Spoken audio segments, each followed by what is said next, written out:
Hey everyone, welcome back to my channel. In today's video, we're going to talk about the moon and more specifically talk about the house that the moon is in your birth chart. Now, this video is a long time coming and I'm super excited to do it because the moon is such an important part of our charts. It really determines our character, our personality, how we grew up, and really shapes who we are in this present day. And the way I would describe the moon is that it's the foundation of our character. So if you ever feel confused about who a person is, who you are, or you can't really judge someone's character too well just by looking at them or talking to them, just look at their moon sign, look at the house their moon is in, and you're going to see a lot about their character, who they are, and who they are at their core soul level. So let's just get into it. Now, the way you see where your moon is in your chart and what house it's in is just look at your chart and then look at the number on the chart wheel that you're looking at.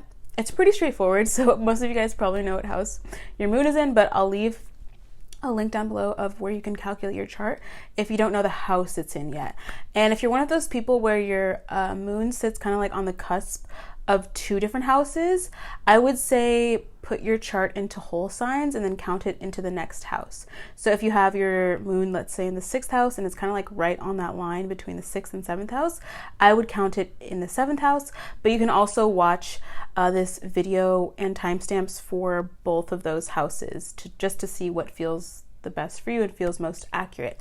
So let's just get into it. Now let's start with moon in the 1st house. So moon in the 1st house can often manifest sort of like a Aries moon, but it's a bit different, and we'll talk about why. So when it comes to moon in the 1st house, before I get into this description, I'll just mention again that the way I'll break this down is that we'll talk about how you react based on this moon placement, how you react to situations, things, experiences. So we'll talk about the reaction aspect of this placement, and then we'll talk about the sanity aspect of this placement. And I mentioned what this kind of means in the first timestamp, but sanity really relates to mental security. So we'll talk about what makes you feel mentally secure and mentally sane based on this moon placement. And then we'll talk about your power with this moon placement and what specific power you hold and what power you can tap into with this moon placement. So let's talk about moon in the 1st. So moon in the 1st, you're somebody who feels everything. You're someone who's very intuitive. You're somebody who can be very sensitive as well. This can kind of manifest like an Aries moon, like I said, but however, it's quite different. 1st house is the house of self. It's the house that rules how we approach life. So you can be someone who is quite reactive, quite emotionally reactive. I would say this moon placement can be quite challenging just because you're somebody who struggles to think logically. You're somebody who just reacts to things at your snap judgment. It's the kind of moon placement where it's like you just have an emotion about something and then you react based on that and have trouble seeing things for what they truly are, or reacting to things based on the logic aspect of it, not just the emotional aspect of it.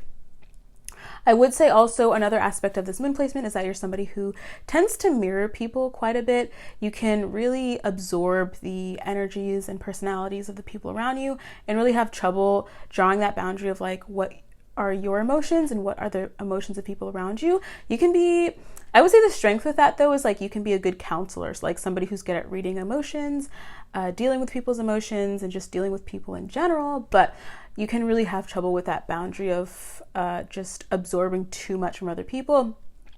And I don't know if I said this word already, but sensitive is the huge word with this placement. You're someone who is really sensitive, really reactive, and you really feel everything around you.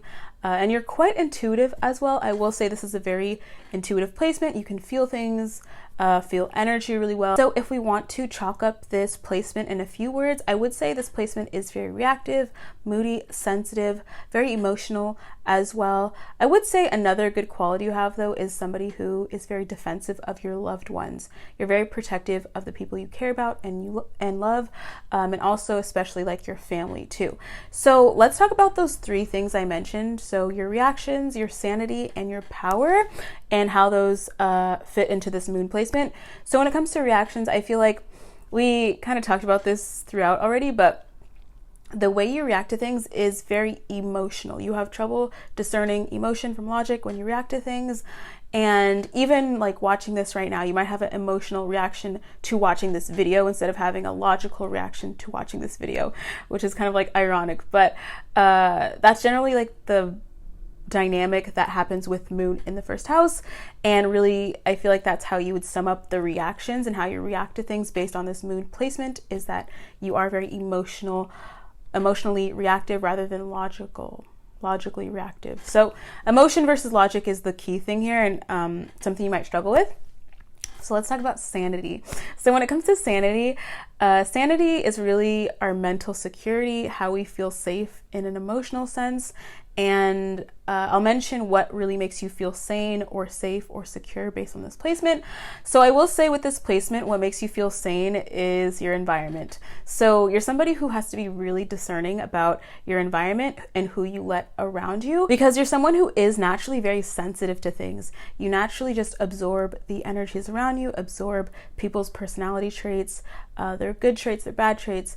And the environment you're in really establishes and determines how you react and really determines your mental peace overall. So when it comes to sanity, I will say that what makes you feel the most sane and secure is the environment you're in. So whatever that looks like to you, if you feel really sane and safe, maybe living with your siblings or living with a roommate, or maybe you feel sane living in a certain part of town, or sane living in a certain city or by water or in a cityscape.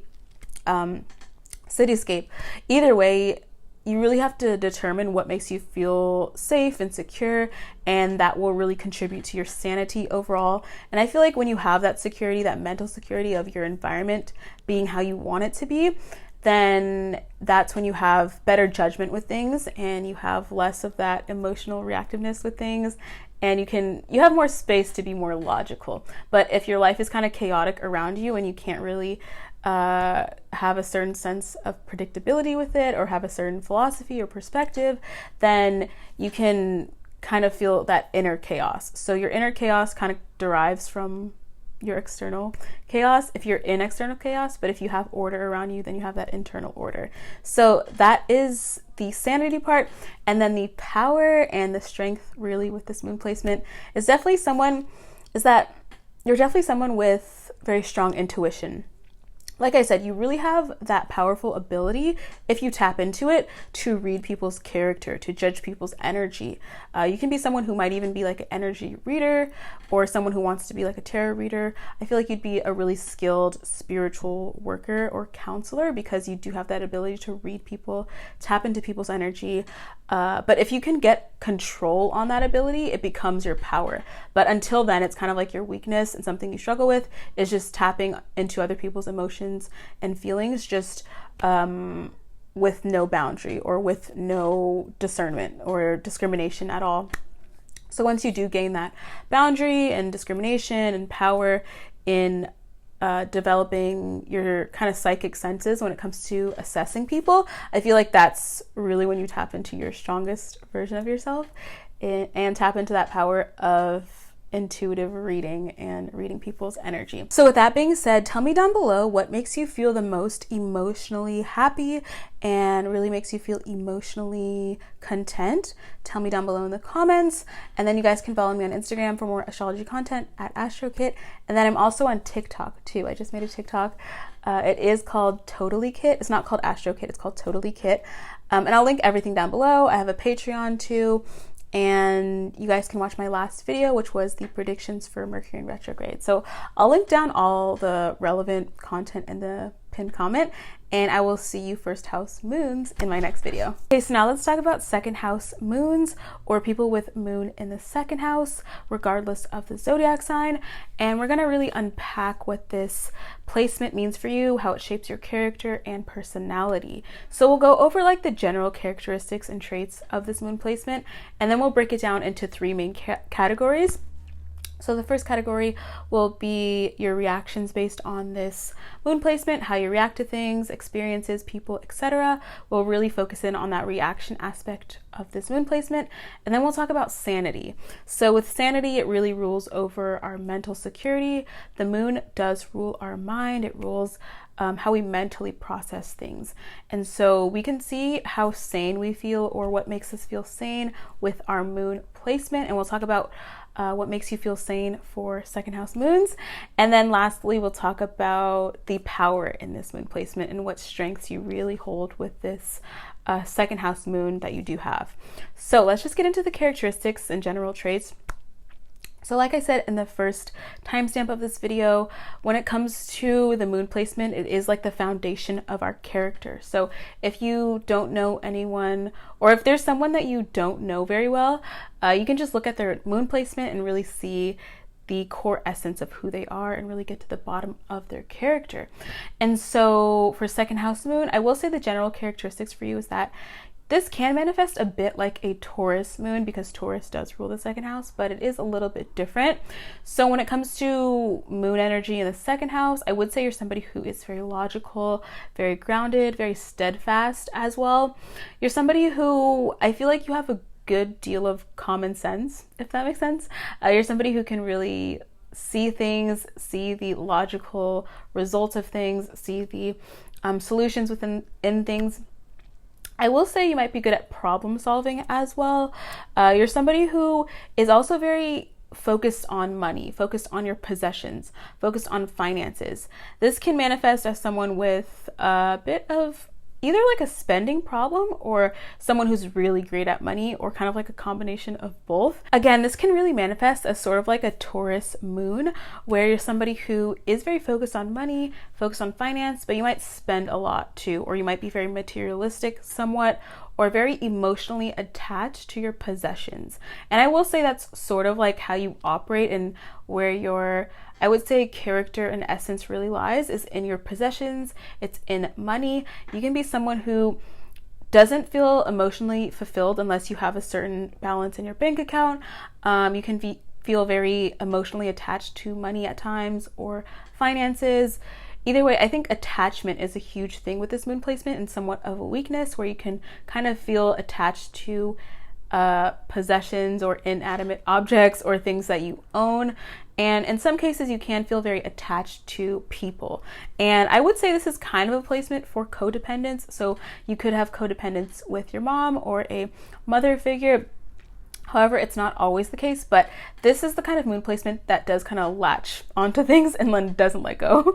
So you can have trouble letting things go and feeling very attached to things, especially material things. And the main thing about the moon is that it does rule emotions. So you can be someone who spends money emotionally, you save money emotionally, or you even eat emotionally. Second house does rule our throat, our voice, and what we put into our mouths.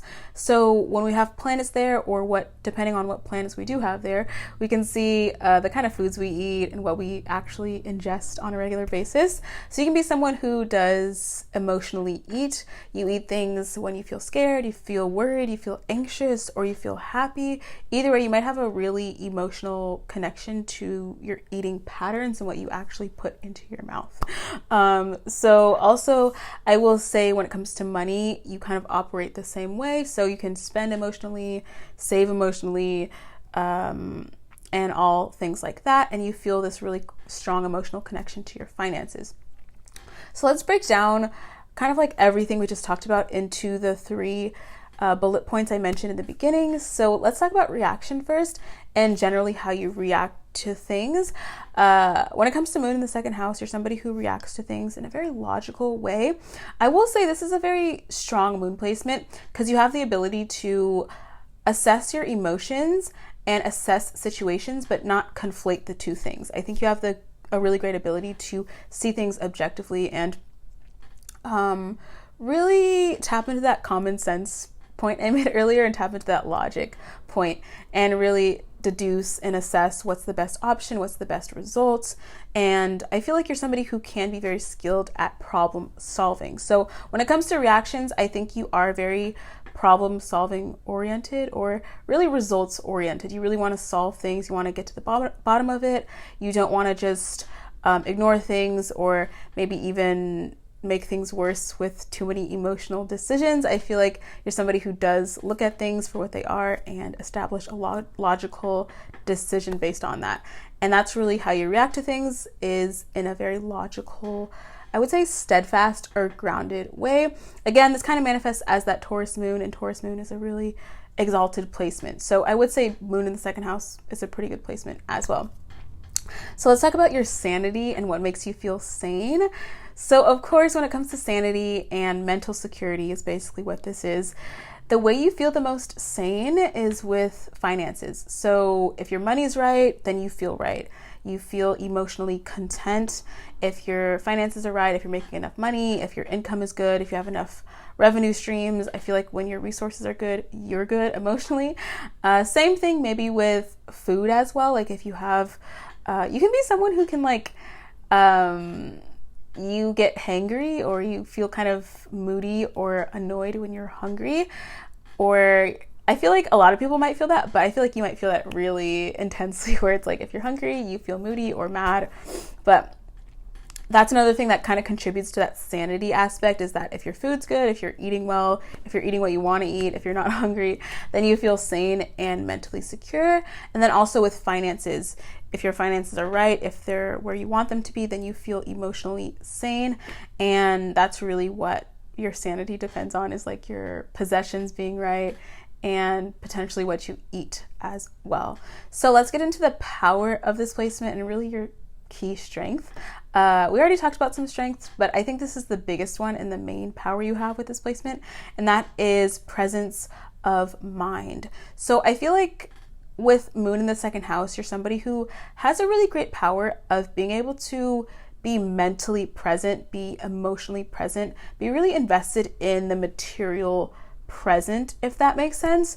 I'll mention this again for like the third time. This is kind of like a Taurus moon, and Taurus moon as a placement is great because it manifests as someone that's really great at the material world, someone who can really engage with the material world at the present moment. It's not like you're thinking about the future too much, or you're thinking about the past too much. You're really just like literally in the present. And in today's society, that's such a valuable trait to have, because most of our minds can be kind of all over the place because there's so much content we consume, so many things we do. It's kind of just like a whirlwind. But out of everyone, I feel like second house moons have that ability to kind of stay grounded within the present. And that really ties into that logic strength that you do have, and that logic ability to have a lot of logic, or ability to have a logical mind, is because you have that ability to be very present in the present moment. And when you're present in the present moment and you're mentally present, emotionally present, then you react to the present and not react to the past or react to the future. You're reacting to the present. And that, I feel like, is a very logical way to behave. Essentially, that is the moon in the second house and how it manifests. So tell me down below, based on this second house moon, what makes you feel the most emotionally happy? What makes you feel the most emotionally content? Tell me down below in the comments. And then also, you guys can follow me on Instagram at AstroKit for more astrology content. And then also follow me on TikTok. I just made a TikTok. It's called Totally Kit. And I'll link everything down below. I have a Patreon as well, and I'll link down below all the other videos that are relevant to this one. And I'll see you second house moons in my next video. Okay, so now let's talk about moon in the third house and talk about the characteristics and traits of this placement, and also the 3 major bullet points of this placement, which is how you react to things based on this moon placement. So your reactions is the first bullet point, and then the second one is your sanity and what makes you feel sane and emotionally secure based on this moon placement. And then thirdly, we'll talk about the power in this moon placement and really the strength you have with your moon being in the third house. And so, like I said in the beginning, the moon is such a fundamental point in our birth chart, and it really shows us the foundation of someone's character. It really is the foundation of our charts. If you want to know who someone is, who a stranger is, just look at their moon sign and you can tell a great deal about them. So let's talk about third house moons and really your characteristics and who you are at your core. So when it comes to moon in the third house, I will say this can kind of manifest as a Gemini moon, or have similar tendencies as a Gemini moon, even if you're not a Gemini moon, because third house is the house of Gemini. So it can kind of mimic that same Gemini energy. So let's get into the characteristics first, and then we'll talk about the 3 bullet points I just said in a second.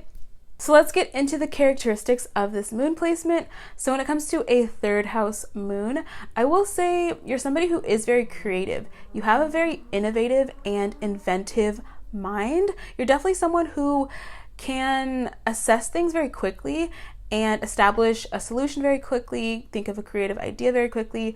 Your mind moves very quickly. And I think that's one of your biggest strengths too, which is the ability to really assess things quickly in a mental sense, in an intellectual sense. And also, speaking of intellect, I will say you're someone who is very intelligent naturally, intellectual. You can be someone who has a lot of intellectual knowledge or intellectual gifts, so to speak. So maybe you speak many languages, or you know a lot of different topics, you know about different philosophies.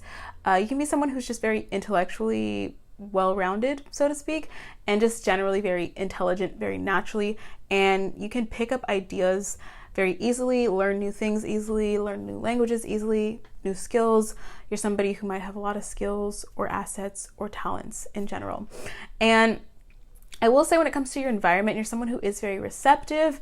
And because you're so receptive, that kind of leads into the more challenging part of this moon placement, is that you can be somewhat scattered, somewhat unstable. You can have trouble focusing on one thing at a time. Again, this really mimics that Gemini moon energy of being very scattered mentally and diverting your attention in many different places at once. I will say your skill is that you have, that ability to pay attention to many things and know many things, but at the same time you have that inability to focus on one thing at once. You have a very scattered mind. Maybe you procrastinate a lot and really struggle with that sense of groundedness mentally. Sometimes that lack of groundedness can lead to indecisiveness or being sort of unsure about things. I feel like when you have such a kind of scattered or unstable or unsettled mind, it's really hard to decide on things and just choose one option, because you see many options, which is a strength of yours, but also can be a challenge where it's like you see all the options and results, but it's hard to choose just one. And another thing about you is that you're definitely very social. You're good at tapping into the emotions and minds of others. You can be very persuasive in that sense. And also you can be very close with your siblings. Third house rules siblings. So you can be someone who's like the baby sibling, someone who's kind of coddled by your siblings, or you can just be really close with them in general. Regardless of age. But when it comes to just like your character alone, I will say you're somebody who is very social and you're really good at people in general, good at socializing. Even if you're a bit shy, I feel like when you come out of that shy shell, you're somebody who is skilled at, I would say, conversations, tapping into the minds of others, persuading others. You're just good at being very social in that sense, and that really mimics that Gemini energy we talked about. And so let's get into the 3 bullet points I mentioned. So I just mentioned all of the general characteristics, but let's siphon it down to the 3 bullet points. So when it comes to the first one, which is your reactions, I will say your general reaction towards things is someone who, or like the way you react to things is that you're someone who really analyzes all the possibilities. You definitely have that skill of seeing all of your options and really creating options if you have no options. This is a very creative placement, and I feel like your creativity can be applied to many aspects of life, not just like literal creativity, not just like literal creative projects, but you can think creatively and logically at the same time, which is a huge power to have and a really huge strength in society and in social settings in general. But when it comes to your reactions, I feel like that's how you react to things. It's in a very creative way. You react in a way that allows you to see all of the possibilities and then choose one, which might lead to some indecisiveness, but I think that's just generally how you react to things, is that you're analyzing everything, you're kind of processing it, and then choosing what result to react to, or what part of whatever you're looking at to react to first. So that's kind of like your reactions and how you react based on this moon placement.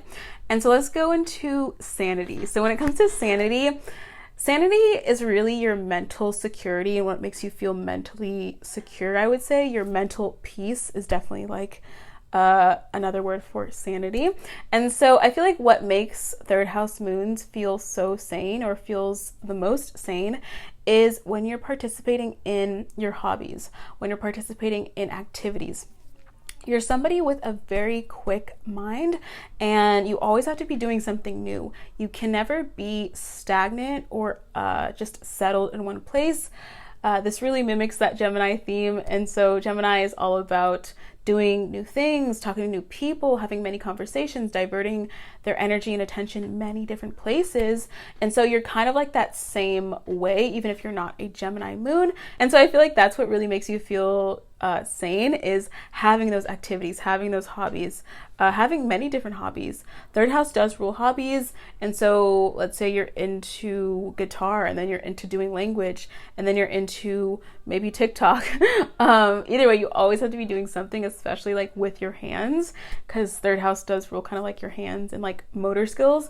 So maybe you're into driving as well, or you like taking long drives, or you can drive professionally, like a NASCAR driver or something like that, or like a biker, maybe you like to ride bikes, or anything with your hands, anything tactile that can really make you feel sane. If you don't have that kind of stimulating environment, then you feel kind of insane. You can't just sit in one place for too long or be isolated. You really have to be doing things with your hands, your body, your mouth, your eyes. You have to feel very stimulated in order to feel mentally sane and have that mental peace, which is kind of like ironic, because it's like usually mental peace is like we get like a image of stillness in our minds when you hear that, but I feel like it's the opposite. Like you need more excitement and stimulation than stillness to feel sane. And so let's get into your power. So when it comes to your power, we're going to talk about like your strength and your key power with this third house moon you have. So I will say your key power is that you are very well-rounded intellectually.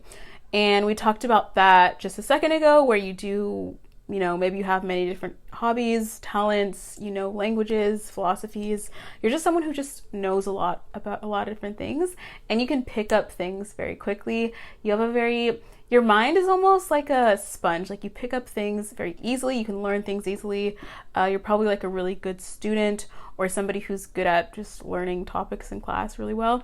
And so I would say that's your power, is that you have this very intellectual mind, and you're really well-rounded intellectually. You just don't know one thing, you know many things. And so I would say that's generally the overall description of a third house moon. And we talked about those 3 bullet points of reaction, sanity, and power. And tell me down below what makes you feel the most emotionally fulfilled, what makes you feel the most emotionally happy and content based on this moon placement. And you guys can follow me on Instagram for more astrology content at AstroKit, and then also follow me on TikTok. I just made a TikTok. It's at Totally Kit, I think. So I'll link everything down below, and I'll link down below all the relevant videos in the timestamp box, pin comment. And I'll see you third house moons in my next video. Okay, so let's talk about moon in the 4th house, and we're going to talk about the general characteristics of this moon placement, and then go into the 3 major bullet points of this placement. So we'll talk about your general reactions and how you react to things based on this placement, and then your sanity based on this placement. So sort of like what makes you feel sane, what makes you feel mentally peaceful, so to speak. And then we'll talk about your power with this placement and the power you have with a third house moon. So let's just get into it. Now I will say again, I mentioned this in the first timestamp of this video, but essentially the moon placement really shows us the foundation of our character, the really true essence of who we are.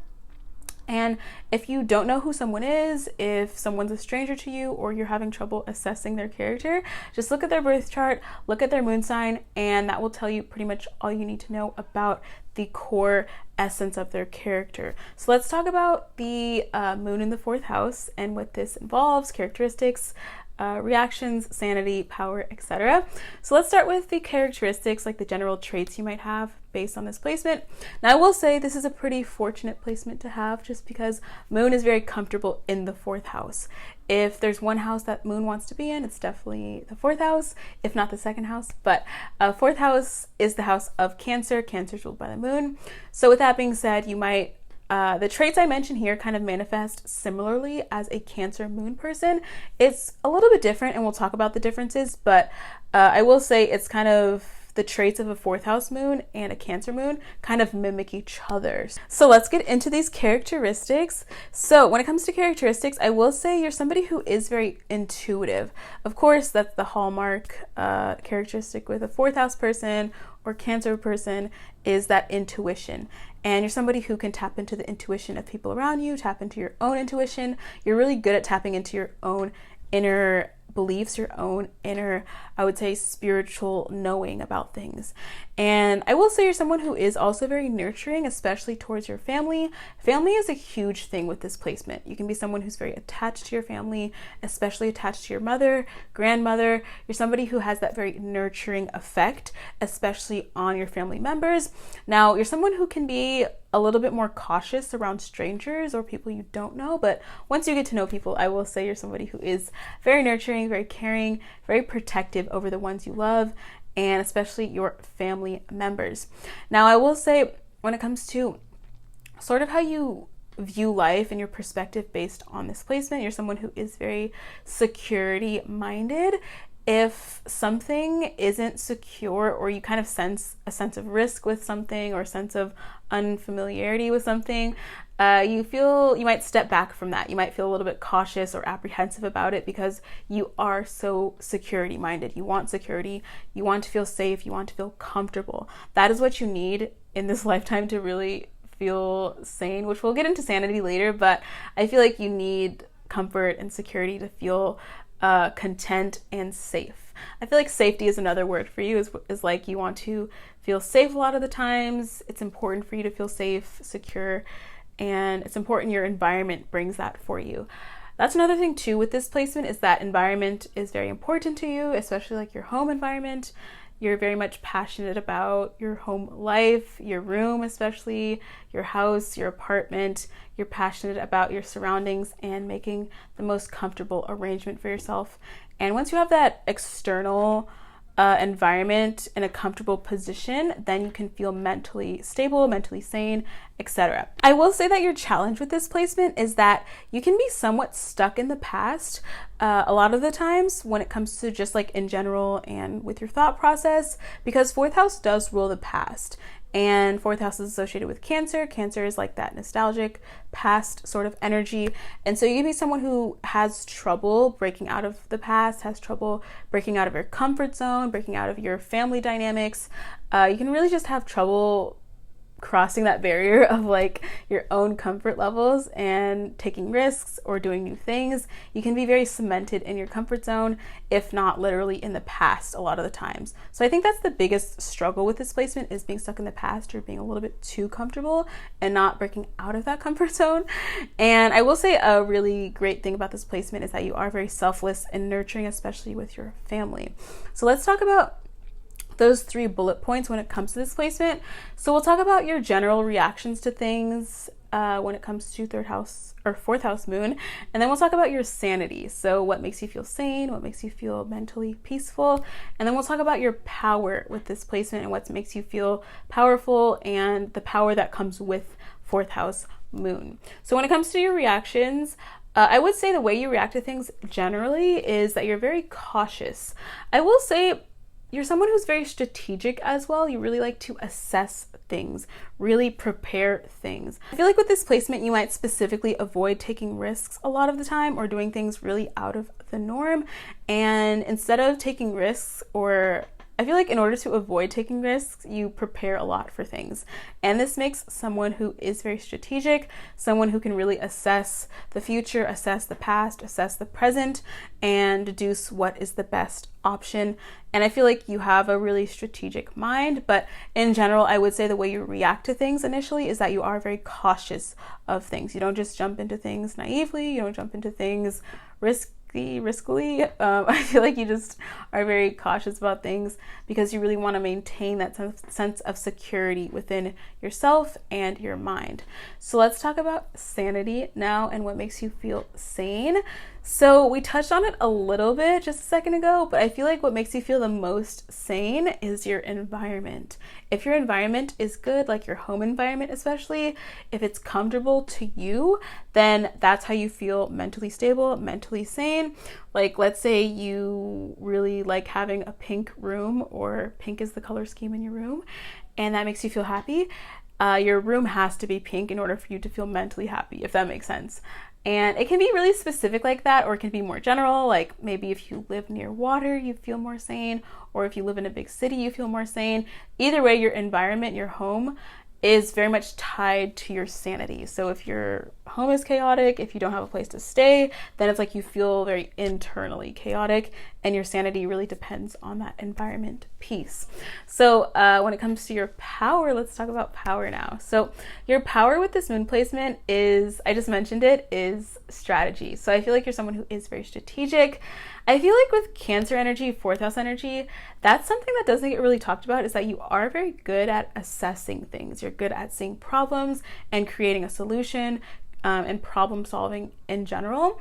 I feel like you're especially skilled at solving other people's problems, or being kind of like a counselor to people.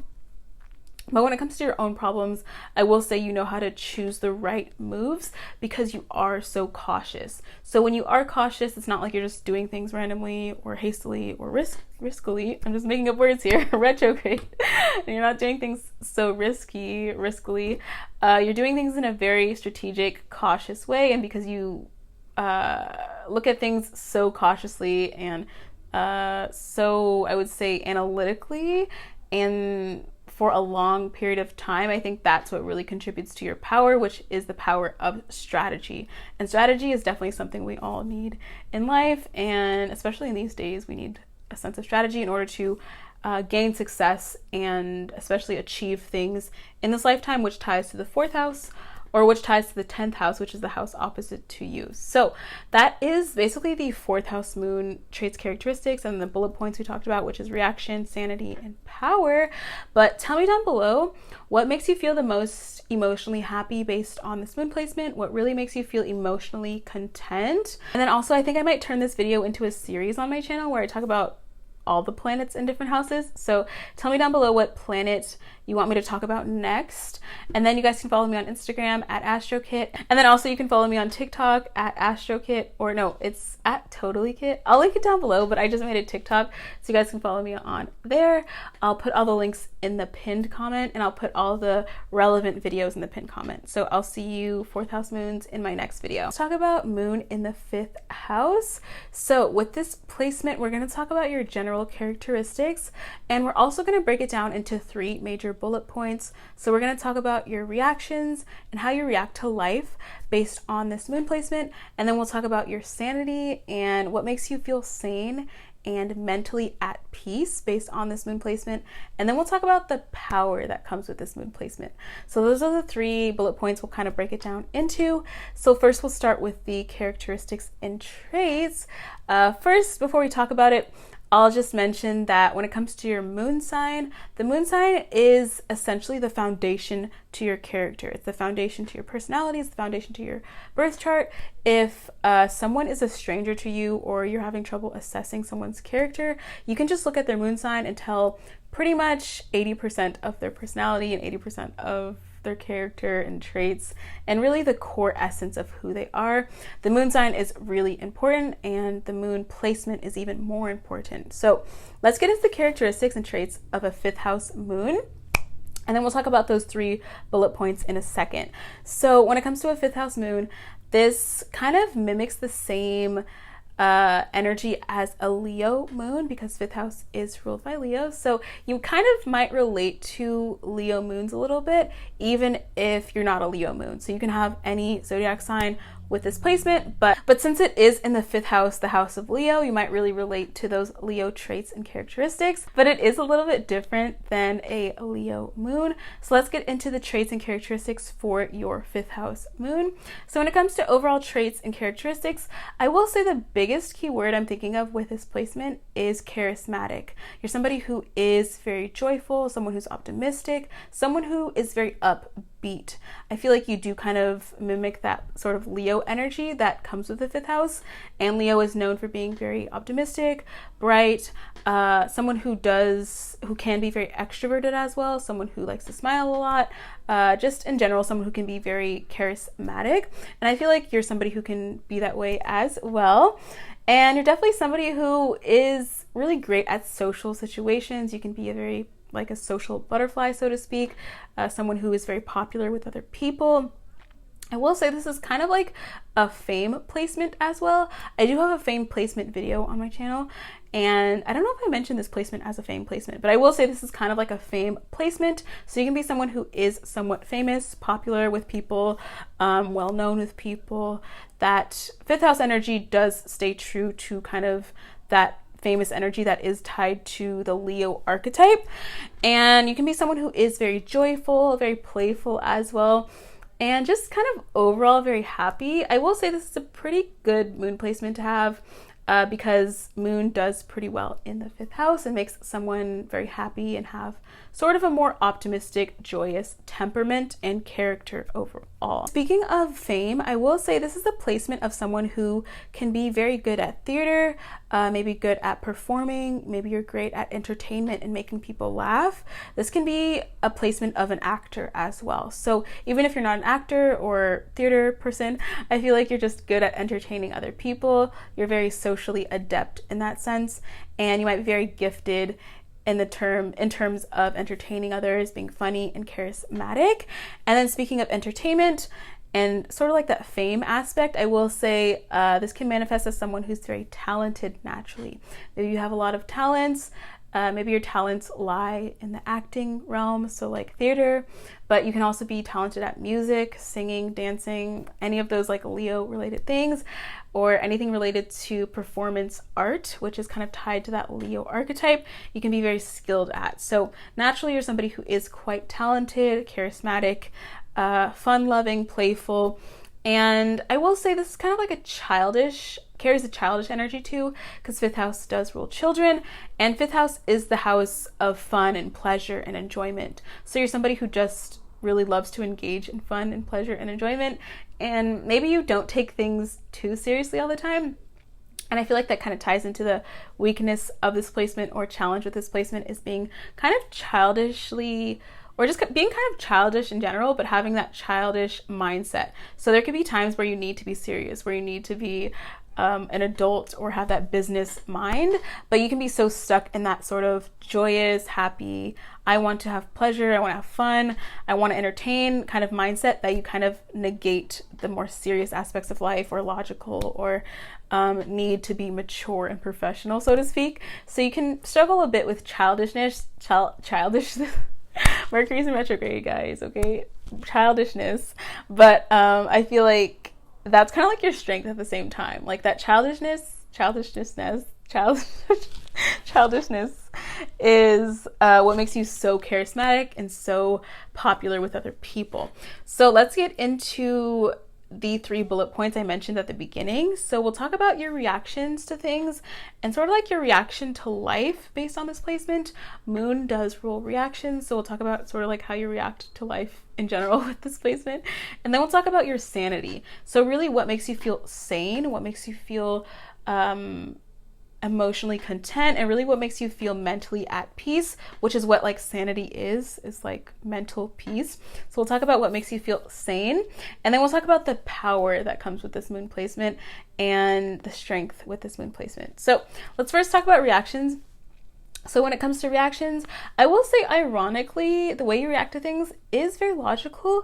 Even though you can be somewhat childish, I feel like you have a really clear view on how things work and really kind of direct connection to your own intuition and your own mind. I feel like you have a lot of mental strength naturally.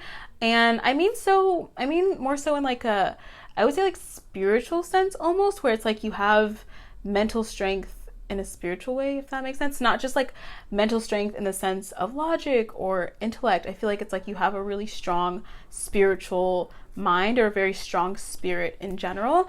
And because you have such a strong mind, it allows you to make proper decisions. It allows you to be very logical and see things for what they truly are. So even though you kind of have that childishness about you. I'm just making up words now, but even though you have that childish aspect about you, I feel like at the same time you have that logical aspect. It's just that you might struggle with maturity or being serious sometimes. It's kind of like the weakness with this. But overall, I will say your reaction to things does tend to be more logical and very intuitive as well. So let's talk about sanity. So when it comes to sanity, I feel like sanity is synonymous with mental peace. So I feel like what makes you feel the most sane is your creativity. You're someone who needs your hobbies. You need your creativity. You need those creative outlets. Like we talked about, you could be someone who's into theater, performance art. You can be into art in general, into music. But either way, you need those outlets to feel emotionally content, to feel sane. If you don't have some sort of if you don't have some sort of creative outlet, then you feel mentally just not there. You feel mentally off. You feel like you're not yourself. But in order to tap into your genuine self, your most happy self, you do have to have those creative outlets. So whatever your hobbies are, you probably have a lot of hobbies and a lot of talents naturally, but you kind of have to tap into those in order to feel sane. And if you're not tapped into those, if you're leading a life where it's like you don't use your creative talents in any way, then you feel very drained, sad, and not happy, which is kind of rare for a 5th house moon. So I feel like you're somebody who naturally is already creative, and when you're cut off from those things, you don't feel as sane, so to speak. So let's talk about your power with this placement. So this placement does carry a lot of power with it. I will say it is a pretty beneficial placement, but I will say the main power with it is definitely your originality. You're somebody who is very original in the way you do things, the way you think. It's like your creativity really reflects the originality you have. You might create very original things, do very original things, set trends. The house that sits opposite to you is the 11th house. It's the house of Aquarius. So I feel like this placement does kind of channel that sort of Aquarius theme too, of originality and individuality and just being your own creative force to be reckoned with. And I feel like the type of person you are is somebody who other people just really emulate or want to be like or really admire for some reason. And I feel like that really ties into your sense of charisma and being very charismatic. So I feel like your power is that sense of originality, and I feel like that kind of ties into that charisma aspect too, so we can throw that in too. So your power is definitely originality and charisma as well. So overall, that's kind of like the general vibe of a 5th house moon. And tell me down below what makes you feel emotionally happy, what makes you feel emotionally content based on this moon placement. And then I might make this into a series on my channel where I talk about the planets in the houses. So tell me down below what planet you would want to see in the next video. So for example, Venus in the houses or Mars in the houses, etc. And I'll link down below all the relevant videos that are related to this video in the pinned comment. And then you guys can follow me on Instagram at AstroKit, and then also on TikTok. I just made a TikTok. It's called Totally Kit, I think. And I'll just link everything down below in the pinned comment. And I'll see you 5th house moons in my next video. Okay, so now let's talk about moon in the 6th house.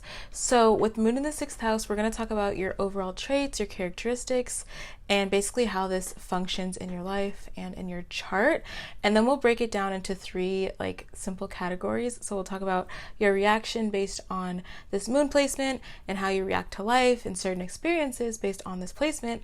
And then we'll talk about your sanity. So basically the moon rules our mental peace. And so we'll talk about what brings you mental peace based on this placement, what brings you a sense of sanity. And then we'll talk about what is the power with this placement. So essentially what your biggest strength is with moon in the 6th house. So before we get started, I will say that the moon sign is really important because it's essentially like the foundation of our character. It's really the core essence of who we are. If someone is a stranger to you or you're having trouble reading someone's character, you can just look at their moon placement, their moon sign, where it's placed in their chart, and get a pretty good idea of who they are at their core. So we're going to talk about who you are at your core and your characteristics if you have moon in the 6th house. So let's start off with like the general characteristics, and then we'll go over like those 3 bullet points I just said. So when it comes to general characteristics, this is a placement that kind of mimics the same energy of a Virgo moon, because 6th house is the house related to Virgo. It is the house that kind of rules Virgo. So Virgo energy is something you might relate to even if you're not a Virgo moon yourself. Having moon in the 6th house kind of mimics that Virgo energy in a similar way, but a little bit differently. So overall, I will say with this moon placement, you're somebody who is very critical. You're somebody who is very, I would say, nitpicky and also picky in general. Now, 6th house Virgo energy rules discernment. It rules the energy of, or the ability to discriminate things and set boundaries. So you can be someone who is always trying to discern different things or trying to analyze things and really just have this critical mental outlook on life. And with this moon placement, I will say it's one of the more challenging moon placements to have. The moon is a planet that wants to feel comfortable. It wants to feel secure. That's the biggest trait of the moon, and especially like Cancer energy too, is security. So the moon doesn't feel very secure in the 6th house because the 6th house really rules the sense of conflict. The 6th house rules obstacles. So you can be someone who often fights a lot of mental obstacles, mental battles, or you just kind of view life that way where it's like you're always in some sort of conflict. Or maybe you have a lot of life circumstances where you have to defeat enemies or really learn how to approach conflict in a way. And so that's kind of the more challenging side to this placement, because the 6th house is the house of obstacles, and so you might face a lot of mental obstacles. And also, I will say too, this house is about work, it's about diet, it's about routine. So you can be someone who is very immersed in their work. This is the placement of someone who is a workaholic. You don't feel satisfied unless you're working, unless you're doing something. You can have a very busy mind, and you can struggle a bit with restlessness and anxiety. I will say that's the kind of the most challenging manifestation of a 6th house moon person is someone who does struggle with anxiety, being anxious, worried, just having those feelings of not being still or having a mind that is very restless, because the 6th house is the house of work, doing things. It's not a very comfortable, secure house, hence why the moon doesn't really want to be in the 6th house. It's not the best placement for the moon to be in. So let's talk about your weaknesses and strengths with this placement, and then we'll talk about the 3 bullet points. So I would say the biggest strength with this placement is work ethic. This is the placement of someone with like workaholic energy. So you definitely have that work ethic, you have that ambition. It's almost like you have it so much that you can't settle unless your work is done, unless you're doing something new. And I feel like that's a big strength with you, is your work ethic and the ability to keep going in the face of conflicts. And then I would say the weakness too, or something challenging about this placement, is anxiety, of course, but also you can be someone who is overgiving. 6th house is the house of service. It sits opposite the 12th house, which is the house of Pisces, and Pisces is about giving without receiving anything in return. So you can be someone who just likes to give and help and serve, and you don't really have that expectation of people returning the favor, but sometimes you do have to be a little bit more discerning about how you give your services or give yourself or help people, because sometimes some people don't really deserve that help. And so you can be a little bit overgiving is another weakness with this placement. So let's get into the 3 bullet points. So the first one is your reaction and how you react to life based on this placement. The moon sign really rules our reactions in life, and the house it's in really shows how we react to challenges, conflicts, etc. And then we'll talk about your sanity, so what makes you feel sane based on this placement, and then your power with this placement. So I think that your reactions to life and how you react to things in general is definitely very logical and analytical. That's another, I would say, strength with this placement, is that you're always rationalizing things, which can be kind of challenging if you try to rationalize things that they don't necessarily need to be rationalized, but you have this very rational mental, I would say, mind process, or the way you look at things, it's like in a very rational, logical, analytical way. And I do think you have a really strong sense of logic, and you have the ability to really discern things very well and pick out what is the solution solution of something, what is the best result of something, and that really derives from that sense of pickiness, that sense of discernment that is rooted in the Virgo 6th house archetype. And so let's talk about your sanity now. So when it comes to sanity, and what I mean by this, essentially sanity is our mental peace. When our mind is at peace, that's when we feel sane. If our mind isn't as at peace, then we feel sort of insane, we feel chaotic. And so let's talk about what brings you the most sanity based on this moon placement. Moon does rule our sense of sanity in a sense. So I feel like with a 6th house moon, your sense of sanity derives from your diet and your routine. This is the placement of someone who can be obsessed with their diet, obsessed with the routine.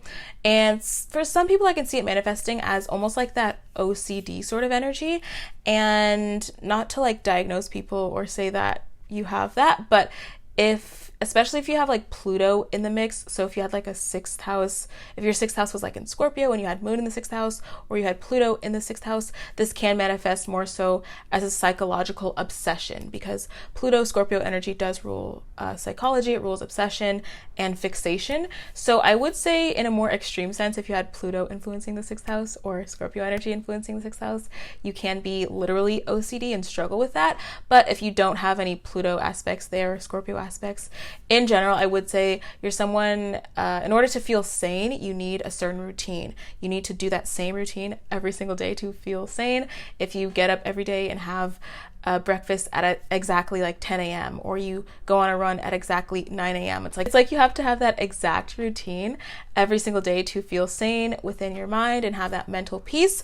And then also diet plays a huge part into the 6th house moon energy too, because you could be someone who needs to eat certain things. You could be someone who has to eat certain things or have a certain diet. Like maybe you have a very strict like non-gluten diet or dairy-free diet, or there's something you always eat and things that you don't ever eat. So I feel like with your sanity comes into play that sense of pickiness with the 6th house energy. So you can be very picky about things, and if things don't go exactly your way according to your specific details, then you feel a little bit chaotic, you feel out of control, and you really need that sense of control with your routine and consistency and repetition with your routine to feel mentally sane, mentally stable, and not feel too chaotic. And so I feel like for a 6th house moon person, this is all quite normal and it's fine to do those things. It's only, I would say, more disruptive if you have like that Pluto energy in your 6th house or Scorpio 6th house, where it becomes obsessive and compulsive and very fixated, or you have that very fixated energy on routines to the point where it kind of obstructs your daily life. And so let's talk about the third bullet point, which is your power with this placement. So with the 6th house moon, I feel like your biggest power is problem solving. You have this skill of assessing situations and really seeking out the solution, seeking out the best result, the best option. And I feel like that's the biggest strength with Virgo 6th house energy in general, the Virgo archetype, especially even if you're not a Virgo moon, is seeing the finer details in everything. And when you see the finer details, you can really construct and create a really specific pinpointed solution that does contribute to your success overall. So I will say that your power with this placement is problem solving. And so tell me down below, what is something that makes you feel emotionally happy based on this moon placement? And then also tell me what other planet you guys want me to do in this series. I think I'm gonna make this a series on my channel. So this is like moon through the houses, so I can do like Venus through the houses, Mars through the houses. If you guys want to see that, let me know. And then follow me on Instagram for more content. And then also follow me on TikTok. I just made a TikTok. I'll link that down below in the pinned comment, and then I'll link down below all the relevant videos. So I'll see you 6th house moons in my next video. Let's talk about moon in the 7th house. So we're going to talk about your characteristics, your traits, and basically your behavior based on this moon placement, how you react to things, life. And then we're going to break that down into 3 main bullet points. So we'll talk about your reactions and how you react to life based on this placement. So essentially how you react to conflicts, experiences, etc., because moon does rule our reactions. And then we'll talk about your sanity. So we'll talk about what makes you feel the most sane based on this placement, what really brings you a sense of mental peace, because moon does rule our mental peace overall. And then we'll talk about your power with this placement and the major strength that comes with having a 7th house moon. So before I get started, I will say that the moon sign is probably the most important part of our charts because it really shows the core essence of who we are. It's essentially the foundation of our entire character. And by looking at someone's moon sign, you can pretty much judge and gather what they are like at their core and their essential essence and essentially their essential personality. So if you ever feel like you don't know who someone is, you're having trouble judging their character, just look at their moon sign, the house their moon is in, and you'll get a pretty good idea of who they are. So let's just get into 7th house moon and what this means. So we'll start off with like the general characteristics and traits, and then we'll make our way to those 3 bullet points I just mentioned. So in terms of general characteristics, I will say that this kind of functions and mimics the same traits as a Libra moon. Now 7th house is the natural house of Libra, so you can be someone who relates to that Libra archetype a little bit, even if you don't have a Libra moon. If you have moon in your 7th house, you can kind of relate to that Libra energy because 7th house is the house of Libra. However, the traits do manifest a little bit differently. So let's get into the traits.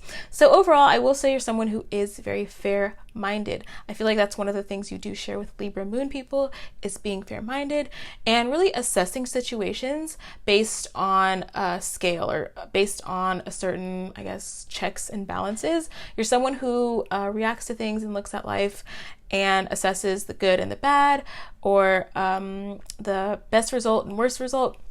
I feel like you're someone who really perceives life in a way where it's like you're always doing checks and balances in your mind.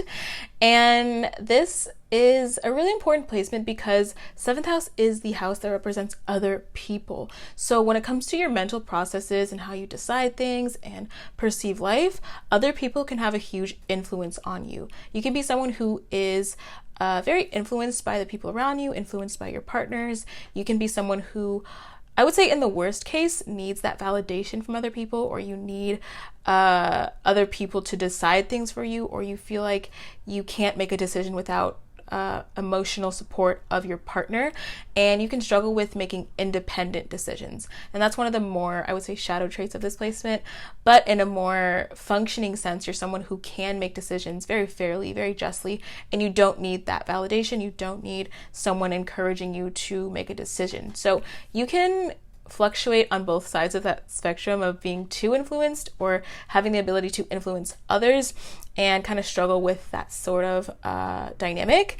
And you're someone who is very compassionate as well. Again, you can't talk about this house without talking about other people. So other people in your relationships and your partnerships is definitely vital to your own I would say emotional well-being. And you're so compassionate with other people. You're very considerate with other people. You really consider other people a lot in general. And there's a shadow side to that where you consider people's opinions too much.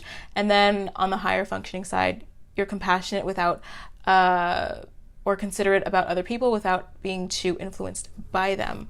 And I would say the major weakness with this placement is codependency. This is the placement of someone who may struggle with codependent relationships. You might have had a codependent relationship with your mom or your dad or some sort of parental figure you were raised by. And so codependence can be a sort of pattern in your chart or something you really struggle with throughout life. And that's one of the shadow aspects of this placement.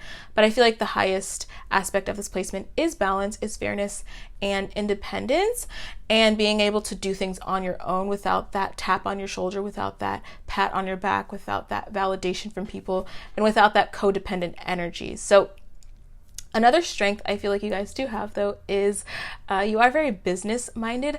7th house really rules this energy of exchanging things. So you can be someone who's naturally a good business person. Maybe you're good at negotiating. You're good at maybe doing things in the legal field. You could be interested in law. This is the placement of someone who's like a lawyer or a paralegal or something like that.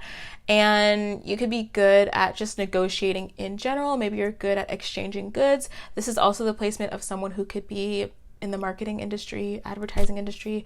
You're just good at exchanging things and exchanging information with other people. I would say this is a really great social justice sort of placement too, and that's really your strength. with that. So let's get into the 3 bullet points I mentioned. So the first one is your reaction. So we'll talk about essentially how you react to life, how you react to conflicts, and just general experiences based on 7th house moon. And then we'll talk about your sanity and what makes you feel sane based on this placement.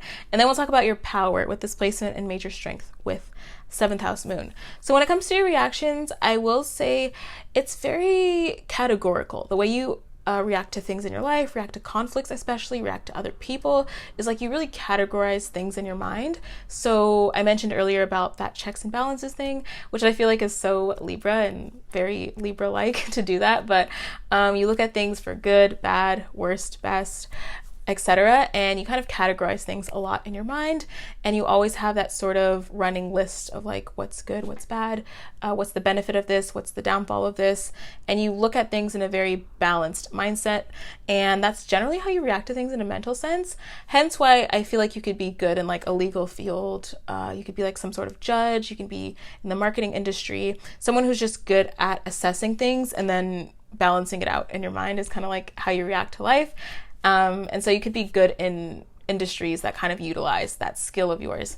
And so that's how you react to things. But let's talk about your sanity. So when it comes to sanity, moon rules sanity in our birth chart. And what I mean by sanity is just like our mental peace. When you feel sane, you are mentally at peace, and the moon rules our mind. So when we have a balanced or a well-functioning moon placement, then we feel mentally at peace. But if we don't have that, then we feel a little bit insane or chaotic. So I feel like with moon, moon in the 7th house people, your sanity really derives from partnerships. This really is such a fine line with you guys. I feel like codependency and 7th house moon people, it's really like a struggle because it's such a fine line between having a balanced partnership and relying too much on partnerships. But ultimately, I do feel like you need partnerships to feel emotionally fulfilled. And there's a healthy version of that and not a codependent version of that, where you do receive support from other people, you receive assurance from other people, you receive praise and admiration. You're definitely someone who needs that to function and feel emotionally stable. And it just doesn't have to be romantic partnerships. It can be friendships, business partnerships. You really need that sense of someone else being, I would say, in balance with you or in tandem with you. You need like that partner in crime. I feel like you really appreciate that energy or knowledge that someone is supporting you. Someone is your partner, your best friend. Partnerships is really what brings you that sanity and brings you that sense of mental stability. And I feel like if you don't have that partnership, aside from that, the energy you do need to feel emotionally stable is definitely assurance and collaboration and peace and harmony with other people. That kind of is vital to your own emotional well-being and your sanity overall. So let's talk about your power with this placement and major strength of this placement, essentially. So I feel like the huge power that comes with the 7th house moon is that you can really fit in anywhere. You can fit in with many different people. The moon is a planet that is very malleable. It kind of mimics and just reacts to its circumstances. It's not a planet like the sun that is very independent and decides things and stands in its own power. The moon is kind of opposite, where it's more reflective. It's more like a mirror, so to speak, and it's very changeable.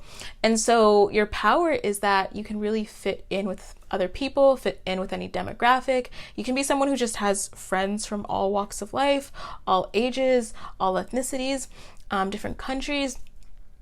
You really have that ability to mimic the people around you and fit into really any social situation. You're quite the social butterfly once you kind of tap into that power. And of course, 7th house is the house of partnerships and relationships. So when it comes to partnerships and relationships, you're really good at really tapping into the emotions of other people, tapping into the kind of social situation at hand and adapting your personality to that situation in order to collaborate with people. And so there is a shadow side to that, of course, where it's like you can just mimic people or not have your own identity, but in the highest expression, you're just really skilled at really fitting in with anyone, collaborating with anyone, and that really does well in business as well. Hence why I feel like you could be like a good business person, where you do negotiate with people well, you set boundaries with people well, or you even are engaged in some sort of social justice initiative or law or something like that, where you do have to kind of fit in with a lot of different people. And so that's really your power and skill with this placement. So tell me down below, what is something that brings you a lot of emotional happiness based on this moon placement? And then also tell me down below, I feel like I might make this a series on my channel. So if you guys want to see another planet, so like Venus through the houses, Mars through the houses, etc., tell me down below what planet you would want to see, and then I'll link down below all the relevant videos to this video, because I've done other videos like this one. And then you guys can follow me on Instagram at AstroKit, and then on TikTok at TotallyKit.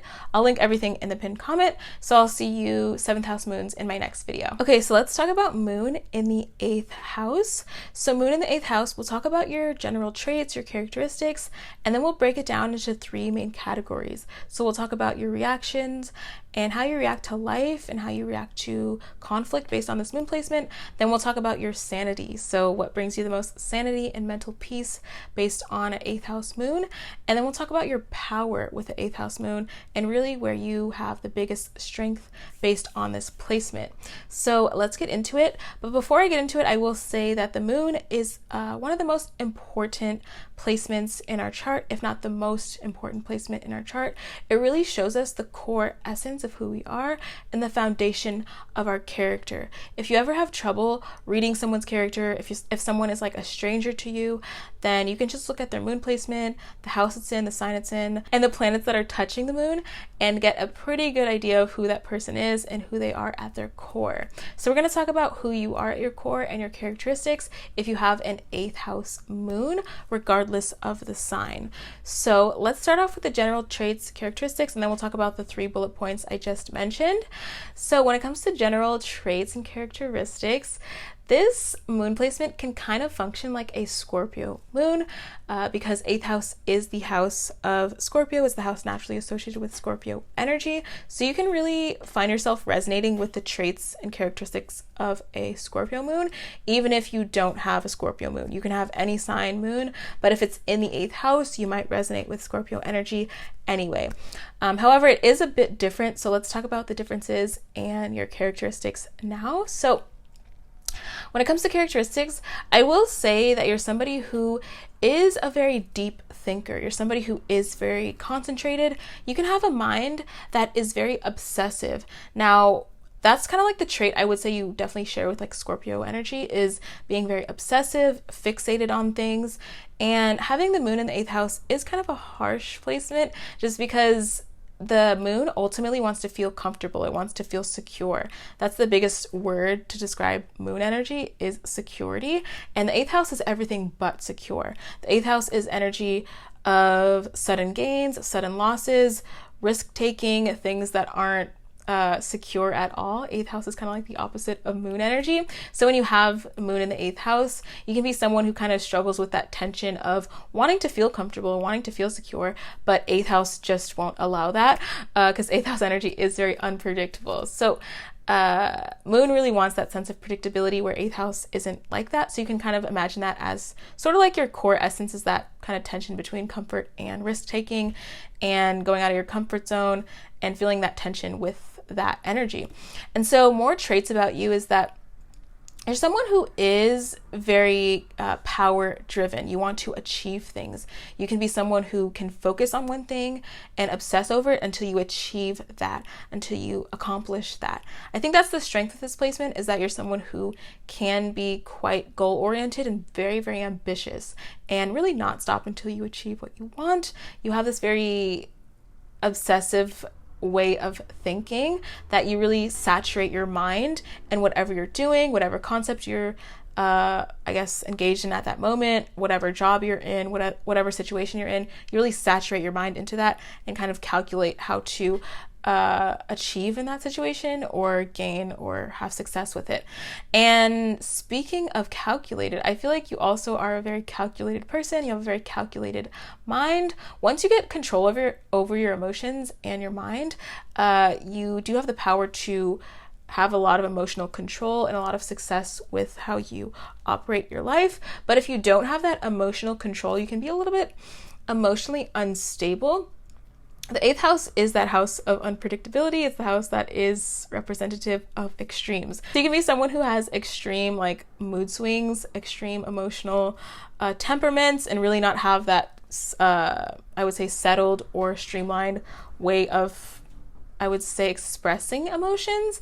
And again, that really ties to the fact that 8th house is very unpredictable, it's extreme, and moon wants security and predictability. So you can struggle with emotional instability because of that. However, if you do gain control over this, you become a really powerful person.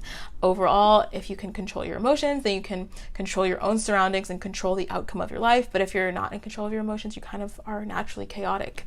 And this placement also makes you very intuitive and very psychic. This is definitely more exaggerated, I would say, more than just a Scorpio moon. I feel like even if you're not a Scorpio moon, you're somebody who is very intuitive. You can read situations well, read people's characters well, maybe even predict the future, feel things before they happen, and things like that. So you do have that intuitive aspect with you.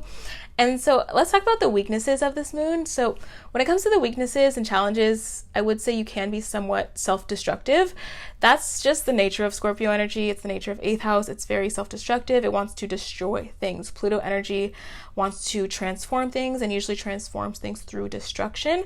And since you have your moon here and it's such a sensitive planet, you can often destroy yourself, destroy your mind. And you can do that various ways, but you can go through periods in your life where you do very self-destructive things, and you almost can't explain why you did it, but it's just like a natural tendency you have because you have such a sensitive placement with the 8th house moon. And another weakness you can have is definitely jealousy or obsession. So jealousy is an emotion and action, I guess, tied to Scorpio energy, tied to the Scorpio archetype, tied to 8th house energy, Pluto energy. So you can be someone who is very jealous or lets your jealousy get the best of you, or people can be jealous of you. That's also a manifestation. And then also you can be really obsessive over things, which I think is your strength, because you can obsess over things to the point where you achieve them, or you could just obsess over things and they don't even matter. So obsession, jealousy, and self-destruction are weaknesses with this placement. So let's talk about the 3 bullet points I mentioned. So the first bullet point is your reactions to life, how you react to conflicts, how you react to things based on this placement. And then we'll talk about your sanity, so what brings you mental peace based on this placement and really brings you a sense of sanity overall instead of chaos. And then we'll talk about your power with this placement and what is your major strength with a 8th house moon. And so when it comes to reactions, I will say that your reactions to life and how you react to conflict and experiences is very strategic. This is a placement of someone who has that very calculated mind we talked about, someone who really weighs out things and has that very, I would say, almost like me against the world sort of mentality. You might have that mentality of like, I have to win, I have to achieve, I have to have power. It's almost like you have that mentality of like, it's either me or you. So it's like you want to achieve things. So it's like you have that me against you sort of way of looking at things. And the way you react to things is me against the world, or me winning something, and sort of like that sort of dynamic. And I will say in your highest aspect, you are very strategic and you can plan things and calculate things to the T. You're really good at seeing the finer details and creating a strategy that allows you to succeed in life. But however, we talked about that 8th house energy that is extreme, that is very unstable. So you can be a little bit unstable with your reactions to things. You can blow up randomly and have extreme emotional outbursts and be very extreme in your reaction to things if you're not in control of your emotions. So if you're in control of your emotions, I will say you are more strategic and calculated and plan-oriented. But if you're not in control of your emotions, you can be a little bit more chaotic and emotionally turbulent and have these huge emotional outbursts to situations and conflicts in your life if you're not balanced or controlled with your emotions. And so that brings me to sanity. So when it comes to sanity, this basically what I mean by this is essentially your mental peace. The moon rules our mind. So if you're someone who has mental peace, then you feel sane. If you don't have mental peace, if you feel chaotic, then you feel a little bit insane. And so hence why, if you guys have heard the term a lunatic, somebody who is a little bit chaotic. Luna is the word for moon in Spanish. Moon is our mind. So it kind of resonates that same archetype even in this modern day. And when it comes to what makes you feel sane as 8th house moon, I feel like something that makes you feel sane is control. You're someone who needs that sense of control over yourself, control over things around you in order to feel sane. Scorpio, 8th house energy is the sign of control, and people who have Scorpio energy, 8th house energy, want to feel that control in their lives. Another aspect of your sanity, I feel like, comes to secrets. So you're someone who can be quite secretive, quite private, someone who keeps a lot of things to yourself, but you do have a lot of sanity in that. If you just gave away all of your secrets, if you gave away all of yourself, personality to people, if everyone knew everything about you, you would feel anxious and paranoid, which is another thing with 8th house moon people, is like you can feel very paranoid naturally and struggle with paranoia in general. But I think there is some sort of sanity you find within having secrets that you don't tell anyone. Secrets about yourself you don't tell anyone, secrets about your personality, your life, that you really just keep to yourself. And honestly, that's fine. I feel like if you told all your secrets, there wouldn't be really any advantage of that. So that's kind of like where you derive some of your sanity, is secrets. And then also I feel like you derive your sanity from having control in your life, control of yourself and your emotions. And so that brings me to your power with this placement. So this placement of an 8th house moon, definitely your power is your laser vision, the ability to focus on one thing and achieve that thing. Especially in today's day and age, we're focused on many things, we're distracted. I feel like the skill of focus is so valuable in this age. So you definitely have that once you tap into it. You do have to kind of fight some battles with inner chaos, inner turmoil, like we kind of talked about with that 8th house extreme energy. But once you tap into this power, you do have that power to really fixate on something and not let it go and really obsess over it until you achieve it. And that's really the key to success. I think obsession is kind of required when achieving something, and having that desire for it really helps you achieve things, because if you didn't really want something, then you're not really going to achieve it. But if you're really obsessed with something, then you're really going to achieve it and make a way to have it in your life somehow, some way. And so tell me down below what makes you feel the most emotionally happy with this moon placement, what brings you emotional contentment based on 8th house moon energy. And also tell me down below what planet you would want to see in this series. I think I'm going to make this a series on my channel where I do the planets and the houses. And I did most of the signs for each planet, and I'll link those down below. But if you want to see another planet like Venus, Mars, etc., tell me down below. And then head to my Instagram at AstroKit for more astrology content, and then also on my TikTok at TotallyKit. So I'll link everything down below, and you guys can follow me on those platforms as well. And I'll see you 8th house moons in my next video. Okay, so let's talk about moon in the 9th house. So we're going to go over your general traits, your characteristics, and then we're going to break that down into 3 major categories. And those categories are your reactions to life based on this moon placement and how you react to conflict and experiences.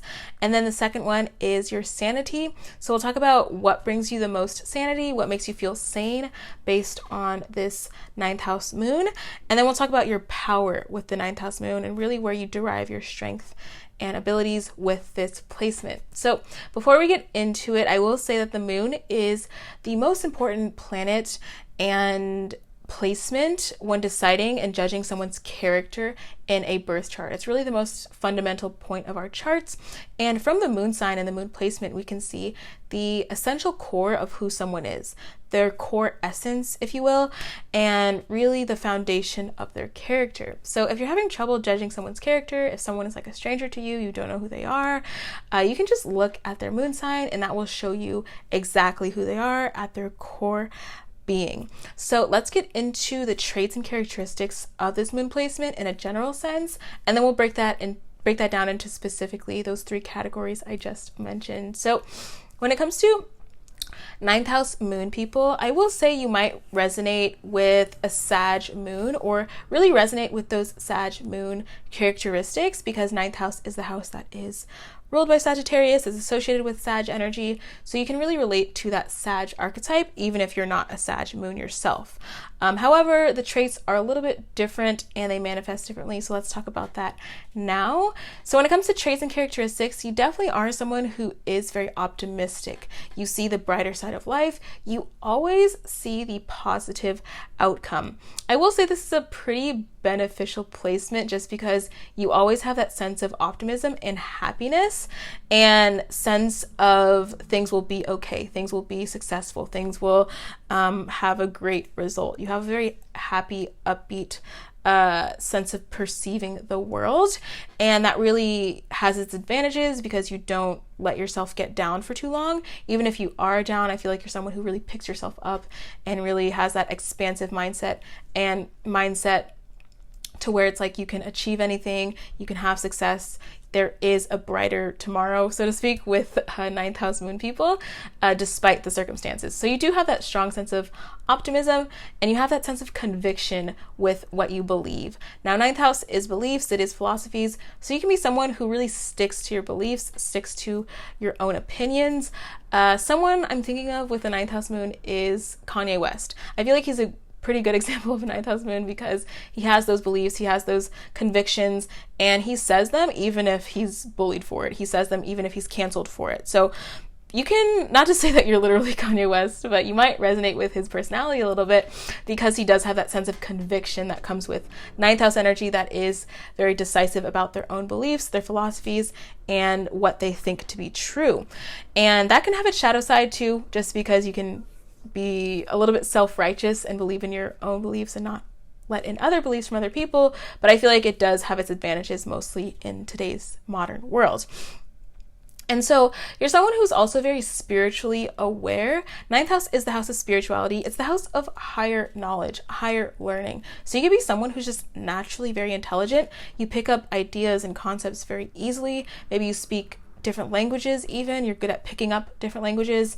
This is the placement of someone who could like travel to many countries and just like speak many languages and be so well informed and really intellectually well-rounded, just because you have that expansive mindset. You might travel because of your just how you are. You just want to travel places, gain new experiences, gain knowledge. Your life is really about this sense of gaining knowledge and expansion. When it comes to Jupiter energy, ninth house energy, it's about expanding the boundary, expanding your mind. And moon is representative of our minds, so you're always expanding your mind every single day or just very frequently, and you're never someone who's just quite stagnant. You're always trying to push that barrier over and over again. And you're somebody who can also be very creative as well. When you're always expanding that boundary, I feel like that's the source of creative energy. Creative energy is always moving, and people who are creative don't tend to stagnate in one place or one idea for too long. I feel like they're always moving. And so I think you have that natural creativity, that natural spark for life, and natural ability to create things almost out of thin air. And to double back to the spiritual thing, I feel like you're someone who can be very spiritual, have a huge awareness about spiritual laws, the laws of the universe. Maybe you study a specific spiritual science. So astrology, for example, tarot, even like I would say maybe energy or chakras, anything along those lines. You could study a certain spiritual science and just be very tuned into spirituality and have this awareness of spirituality that is really concentrated more than with other moon placements. So that brings me to your weaknesses with this placement and your challenges. So this is a very beneficial placement overall because you are kind of influenced by Jupiter energy indirectly. However, I feel like your weakness is that you can be somewhat arrogant. I feel like Kanye West is another good example of this ninth house moon person, where they are very convicted, or they hold a lot of conviction in their beliefs and a lot of confidence with speaking their beliefs, even if it's not well received by everyone. But with that comes this sense of arrogance where it's like people might perceive you as someone who just feels like they know it all. This is the placement of someone who's like a know-it-all, someone who can be just overzealous with what they believe and kind of be someone who's a little bit preachy as well. That's definitely ninth house energy, Sag energy in a nutshell. On the shadow side is someone who is just really preachy. Even if no one's listening, you want to preach, and that can come off as very arrogant. And again, Kanye West, I feel like, is a good example of this shadow side of the ninth house moon. And so you can kind of look to him for like that example, but arrogance and just like that self-righteousness and preachiness is the weakness of this moon and sort of like the shadow side of this moon. So let's get into those 3 bullet points I mentioned in the beginning. So the 3 bullet points that we're going to talk about is your reactions to life based on this placement, how you react to things, how you react to conflict, especially because moon does rule our reaction. So we'll talk about that. And then next we'll talk about your sanity. So what brings you the most sanity based on this placement? What brings you the most mental peace? What I mean by this is definitely like the moon rules our mind, and when we feel mentally at peace, we feel sane. If we feel chaotic, then we feel insane. So we'll talk about what brings you that sanity based on this placement, and then we'll talk about your power with this placement and really where you derive your strength from and what abilities you have with this placement. And so your reactions to life, I would say the way you react to life in general is very philosophical. Again, this really derives back to that sense of having your beliefs, really having that conviction on what you believe. You can even be someone who is into a certain religion, you're a part of a certain religion, a part of a certain philosophy. Even if it's not a religion, maybe something like Taoism or something like a philosophy like that. Or even just like, you could be someone who reads the 48 laws of power and you just derive your whole life or shape your whole life based on that. But either way, you really derive, or your reactions are derived from that sense of philosophy you do have. So you do react to life in a very philosophical way. In a more mundane sense, you can react to life in a very, I would say, impulsive way, but not impulsive in the sense that is destructive, but impulsive in the sense of like, okay, this thing is happening now in the present moment. I'm going to react to this present situation, this present experience, and not dwell too much on it. I feel like your mind moves kind of quickly and you're not going to be stuck on something way too long. And that is kind of like what I mean by impulsive, but not impulsive in the sense where it's like you just destroy things around you without thinking. I feel like you think a lot about things, but you just apply the best philosophy at that moment for whatever result you're trying to get with that situation. So generally that's kind of like how you react to things. And so that brings me to your sanity. So what brings you sanity based on this placement is definitely travel. So you could be someone definitely who always needs to travel. You need to book a trip. You need to travel multiple times throughout the year. Quarantine can be hard for you specifically because you need that sense of travel or expansion to feel mentally sane. If you are stagnant for too long, you feel a little bit chaotic, which is kind of like the opposite of like, I feel like a lot of moon placements, where a lot of moon placements need that comfortableness, or they need that sense of comfort, they need that sense of predictability, they need that sense of security to feel mentally sane. But for you, I feel like it's the opposite, where you need action, you need experiences, you need to expand, you need to do things, be creative to feel mentally sane. And so this doesn't have to be literal travel. You can just be someone who needs to always be learning new things, learning new concepts, reading books. You can be quite the bookworm as well. You can have a collection of books, know many languages. You always have to be pushing that boundary, so to speak, like we talked about earlier. So that's really what brings you a lot of sanity, is pushing that boundary, expanding your mind. Expansion is what brings you sanity. And usually you can find that through travel as well, in a more physical, realistic sense. And then in a metaphorical sense, like learning things, talking to new people, having new experiences is also what you need for your sanity and mental peace. And so that brings me to your power with this placement. So when it comes to your power, I definitely feel like the power with the ninth house moon is that you have this keen sense of objectivity and this sense of being able to have an overview of life, if that makes sense. It's kind of hard to explain, but I feel like you have this power to see the overview of life for what it is and see the bigger picture of life. I feel like you have this ability to see life in a way where it's like pretend life was like a chessboard or a game board, and then you rise above it and then see it from like a 5D perspective or 4D perspective, almost as if you were looking at Earth from outer space. I feel like you kind of have that ability. If you guys know what I'm talking about, tell me down below. But I think ninth house moons specifically have that power to have the perspective of the bigger picture at large, which is so powerful to have because a lot of us get caught up in our day-to-day lives in little tiny minute details that don't matter, and we get obsessed with them, and it kind of leads to our own stagnation. But for you, it's like you see everything for what it is. You see the bigger picture, you see the chessboard from this 5D perspective, and that allows you to make successful moves accordingly rather than getting stagnant and caught up on little details that don't matter. So I feel like your power is really that sense of objectivity, and that sense of having an overview and bigger picture of life. So tell me down below what makes you feel the most emotionally happy based on this placement. What makes you feel really emotionally content and sane, so to speak?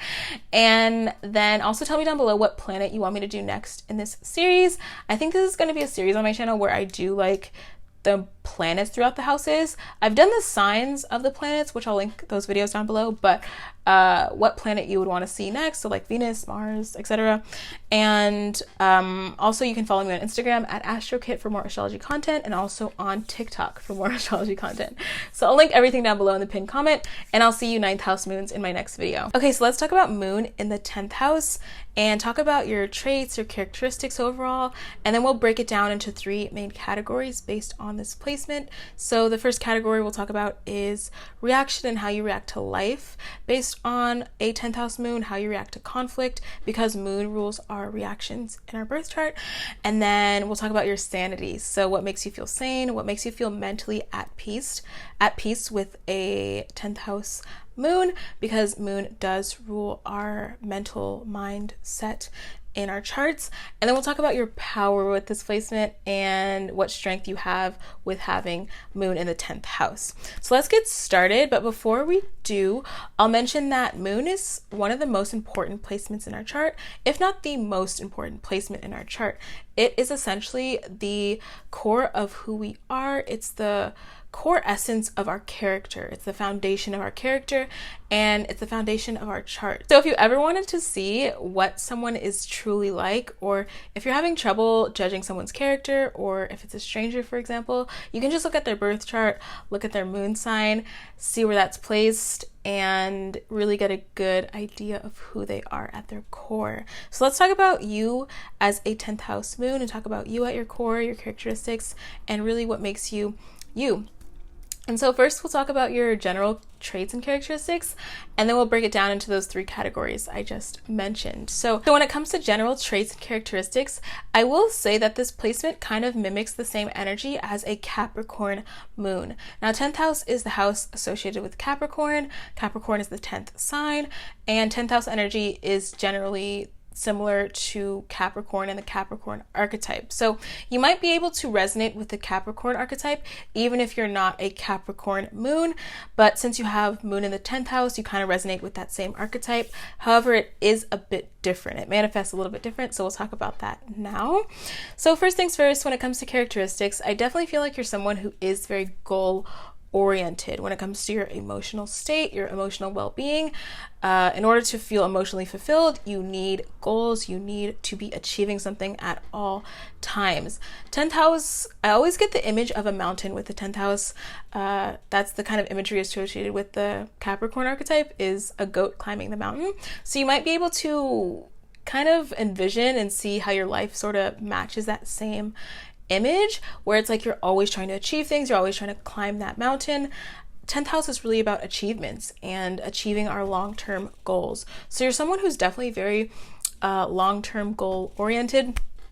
It's not like you just do things to do it impulsively. You really see the bigger picture and really see your future very well and make strategic decisions accordingly.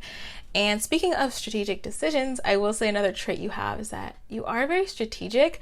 I feel like this is a really beneficial placement just because it gives you the ability to have foresight. It gives you that ability to have objectivity, the ability to see the bigger picture. You literally have the moon at the highest point in your birth chart, and when you have a planet at the highest point, you have the ability to see the overall scope of life, the overall scope of a situation, and overall scope of everything in general, just because you have a planet sitting so high in the chart. So that's kind of like the benefit with this placement, is really having that foresight, the ability to see into the future, your own future.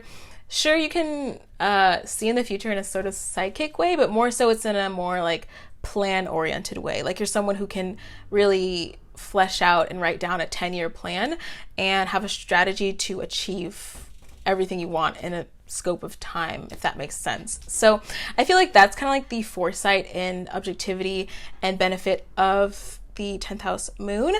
And you could be someone who is very charismatic too. 10th house is the house of the public, and when we have planets there, we can really see how we operate with the public at large, if we're popular or not. And so when it comes to popularity, I will say this is kind of like I would say it is a fame placement. It is a popularity placement. You can be someone who's just naturally popular, and you can be someone who's just naturally well liked as well. I feel like with 10th house moon celebrities, they're like people who always have people coming to their defense. They always have people. I feel like with 10th house moon celebrities specifically, and you might feel this too, is that people just have a natural soft spot for them. They have a natural sensitivity for them. They have that natural I would say emotional connection to 10th house moon people. So you can feel that same way when it comes to your own life, even if you're not necessarily like famous, so to speak, but just in the way you operate with the public, with your coworkers, with your audience. You're somebody who can be very emotionally bonded to your own public, if that makes sense, and really persuasive because you have that kind of emotional connection to the public, and also that natural charisma. You can be someone who's good at being a public speaker, someone who's good at being on stage. This placement really manifests as someone who's really great at being in the public light and being very charismatic about it and being pretty well liked on a public scale. And I would say naturally you're good at handling social dynamics with the public at large. And so let's talk about the weaknesses with this moon placement. So when it comes to weaknesses, I will say you're someone who definitely needs that sense of recognition. 10th house is the house of recognition. It's the house that represents fame, like I said, and popularity. And fame and popularity is obviously someone who is quite recognized. So you're someone who kind of always wants to feel that sense of recognition, always wants to feel that sense of popularity and that sense of being admired by the public at large. Even if you don't have, if you're not like necessarily famous, so to speak, you just need that connection to the public that you're associated with in order to feel emotionally satisfied. So you can kind of struggle with being dependent on recognition or accolades. You can be someone who where it's like your whole identity is tied to the trophies you've won throughout your life, and you kind of almost need that sense of trophy earning to feel emotionally stable. And I feel like it's more like the shadow side of this placement, where it's like you do need more recognition or special treatment, and if you don't have that, then you feel kind of out of whack. But I feel like the more functioning side of this placement is definitely someone who's very confident, charismatic, and is naturally just a really great leader, someone who people just want to follow and you don't really have to try or persuade them. You're just like a natural leader, naturally popular, naturally kind of famous, so to speak. And the shadow side of that is that you do need that recognition to feel emotionally satisfied. So that brings me to those 3 bullet points I mentioned earlier. So we'll talk about your reactions to life based on this placement, how you react to conflict especially, and then we'll talk about your sanity. So what brings you mental peace? What I mean by sanity is that the moon rules the mind, and when we have mental peace, then we feel sane, so to speak.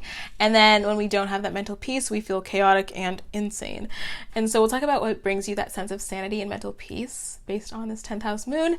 And then lastly, we'll talk about power. So what power you have with this placement, and really what strength you have with this 10th house moon. So when it comes to your reactions and how you react to life, I feel like your reactions are very logical. They are very strategic. That's the true strength with the 10th house moon. I feel like it's like you're someone who can really see things for what they are without the emotional adage, without the like extra details. You really just see things cut and dry. You see things black and white, and that's really the benefit of Capricorn energy, Saturn energy. It sees the reality of life, and so you kind of benefit from that Saturn energy where you do see the reality of life, but you're not restricted by it if you had a Capricorn moon or like Saturn conjunction moon, then you feel more of that restriction aspect. But since you just have moon in the 10th house, I feel like you have the more beneficial aspect of Saturn in that sense. So you do see things logically, you see the reality, you see things in a objective perspective, and allows you to make a strategic plan based on that and achieve a lot of things because you do have that logical, grounded mind, and you do have a lot of common sense, which I feel like in modern society, common sense isn't that common. So you do have that working for you when it comes to your reactions and how you react to life and conflict. That brings me to your sanity and what makes you feel sane based on having your moon in the 10th house.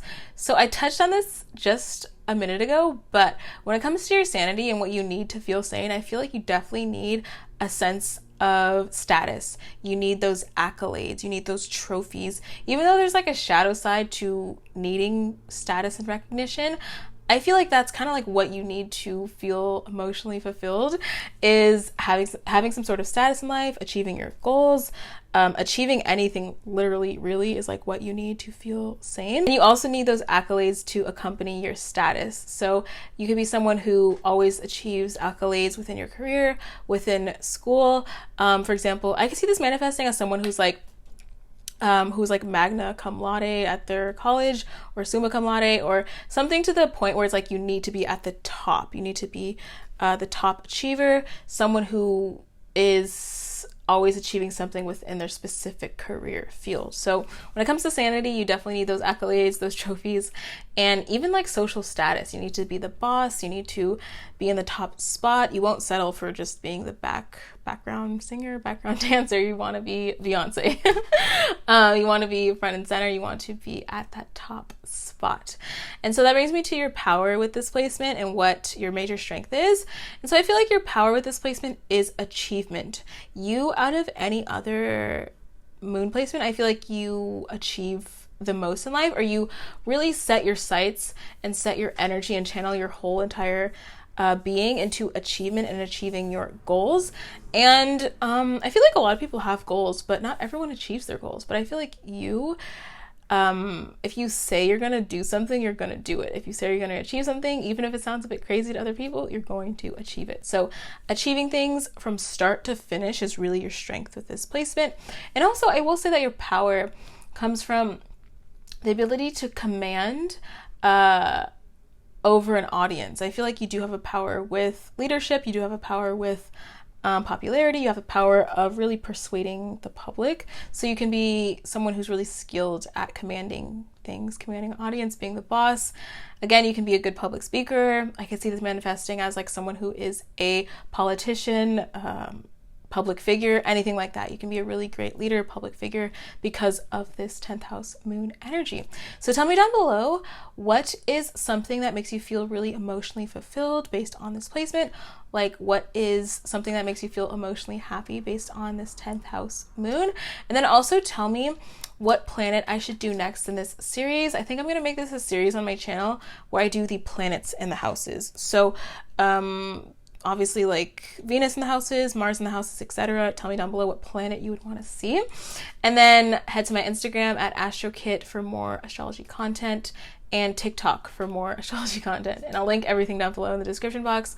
And I'll see you 10th house moons in my next video. Okay, so let's talk about moon in the 11th house and talk about the traits and characteristics you have based on this moon placement. And then we'll break that down into 3 major categories and discuss your reactions based on this moon placement. So essentially how you react to life and how you react to conflict, especially based on 11th house moon. And then we'll talk about your sanity. So what brings you the most sanity based on this placement, what makes you feel sane, what makes you feel mentally at peace based on having your moon in the 11th house. And then we'll talk about your powers. So what power you have with this placement and your biggest strength with an 11th house moon. So let's just get into it. So before we do, I will say that the moon is a really important part of our birth charts. It's really the core essence of who we are.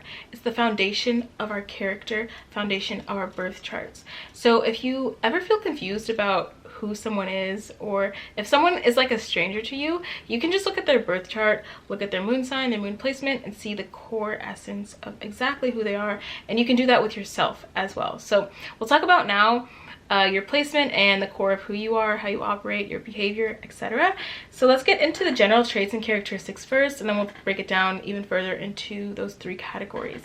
So the general traits and characteristics, I will say that you might resonate with Aquarius moon quite a bit, because 11th house is the house of Aquarius, it's the house associated with the Aquarius archetype, and so you might resonate with the same traits as an Aquarius moon person, even if you don't have an Aquarius moon. Since you do have your moon in the 11th, you might resonate with that Aquarius archetype. However, it is a little bit different, so let's get into that those differences now. So overall, I will say you're someone who is very innovative. You're someone who is very creative.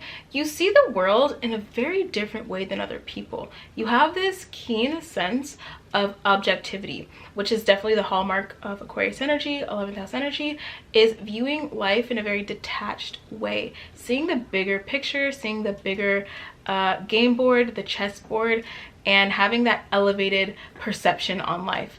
I kind of discussed this a little bit too with 10th house moon people, where it's like you have your moon, if it's in the 11th house, you have your moon at the highest point of the chart. 10th house is technically the highest point of the chart, but 11th house is also a pretty high point in the chart. I would say houses 9, 10, and 11 are kind of like the higher houses in our chart. So when you have planets there, especially the moon in the 11th, you have that natural sense of objectivity. You don't get too caught up in small details or too confused on little minute things that don't matter and stagnate because of that. I feel like you have the ability to really see things in an objective way and decide things accordingly. And when you do have objectivity, you have the ability to see things very clearly, see the future clearly, see your life clearly. You see things for what they are. So I do think you do have that sense of reality that Aquarius do have, and Saturn energy has, because Saturn rules Aquarius. You do have a strong sense of what the truth really is. And when it comes to 11th house energy, it's also very much based on social connections. It's based on networking.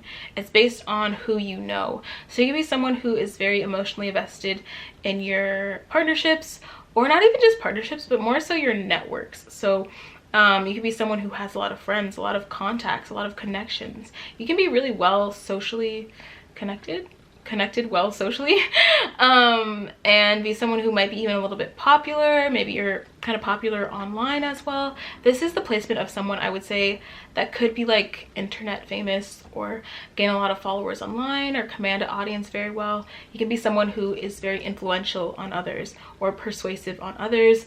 People naturally want to copy you, follow you, be inspired by you. You have this keen influence on other people because you do have this moon energy in your 11th house. And I will say with moon energy in the 11th house, it can go both ways, where it's like you can influence others and have that power to influence people, but you can be easily influenced. So it kind of goes both ways. And I feel like more so early in your life, you might experience being more so influenced by your surroundings, but then as you become more skilled and gain more experiences, you become the influencer rather than the influenced, if that makes sense. So 11th house rules audiences too, so hence why I feel like you would be good as like a public figure, public speaker, or somebody who's just good at commanding audiences and influencing others. And so you find a lot of emotional satisfaction in your networks and your connections and your social status. This kind of, I feel like this really is very similar to a 10th house moon person, where it's like you want to achieve your goals, you want to fulfill your desires. You can be a very ambitious person, very goal-oriented person. And I feel like you have that advantage of seeing life in such a different way, seeing life in a very elevated, objective perspective, where it's like you have this almost feeling like you can do anything, because it's like you see the chessboard, so you don't have to worry about being the chess piece, so to speak. It's like you see above the chessboard, so you don't have to be a pawn. So you have that energy within you that allows you to be very influential on your own life and influential on other people, and just be naturally very influential is kind of like the word I think of when I think of 11th house moon people, especially 11th house sun people, but that's another video. But I will say that you're someone who's really driven by your desires. At your core, you do have a lot of goals you want to achieve, a lot of things you want to gain out of life. 11th house does rule desires, it rules gains, and you can be really mentally focused on those things a lot of the times, and really focused on your social networks, who you know, how you can network with people to achieve those desires and goals. And you're someone who's just really good at, I would say, like community socializing or networking. Maybe not so much like one-on-one partnerships, because that's like 7th house energy, but since you have this 11th house energy, you're good at mass collaborations, or mass maintaining those like multiple connections with multiple different people and multiple different networks. It's kind of like that strength with this 11th house moon. And so let's talk about weaknesses. So I will say the weakness with this placement, I will say it's pretty advantageous overall. There's not a lot of weaknesses, but a weakness can be finances. So 11th house kind of indirectly influences our finances. It represents what we gain out of life. So a lot of times we can see with the 11th house how we gain things, how we gain money, how we gain status, and how we gain the fruits of our labor that we worked hard on in the 10th house.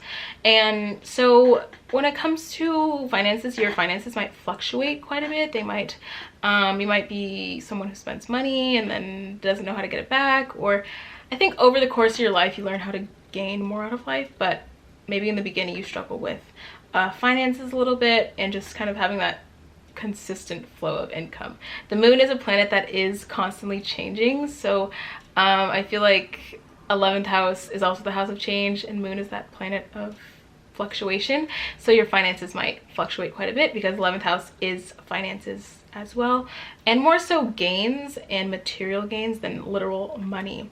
So that's kind of like the weakness with this, but I would say there's not too many starkly obvious weaknesses with 11th house moon.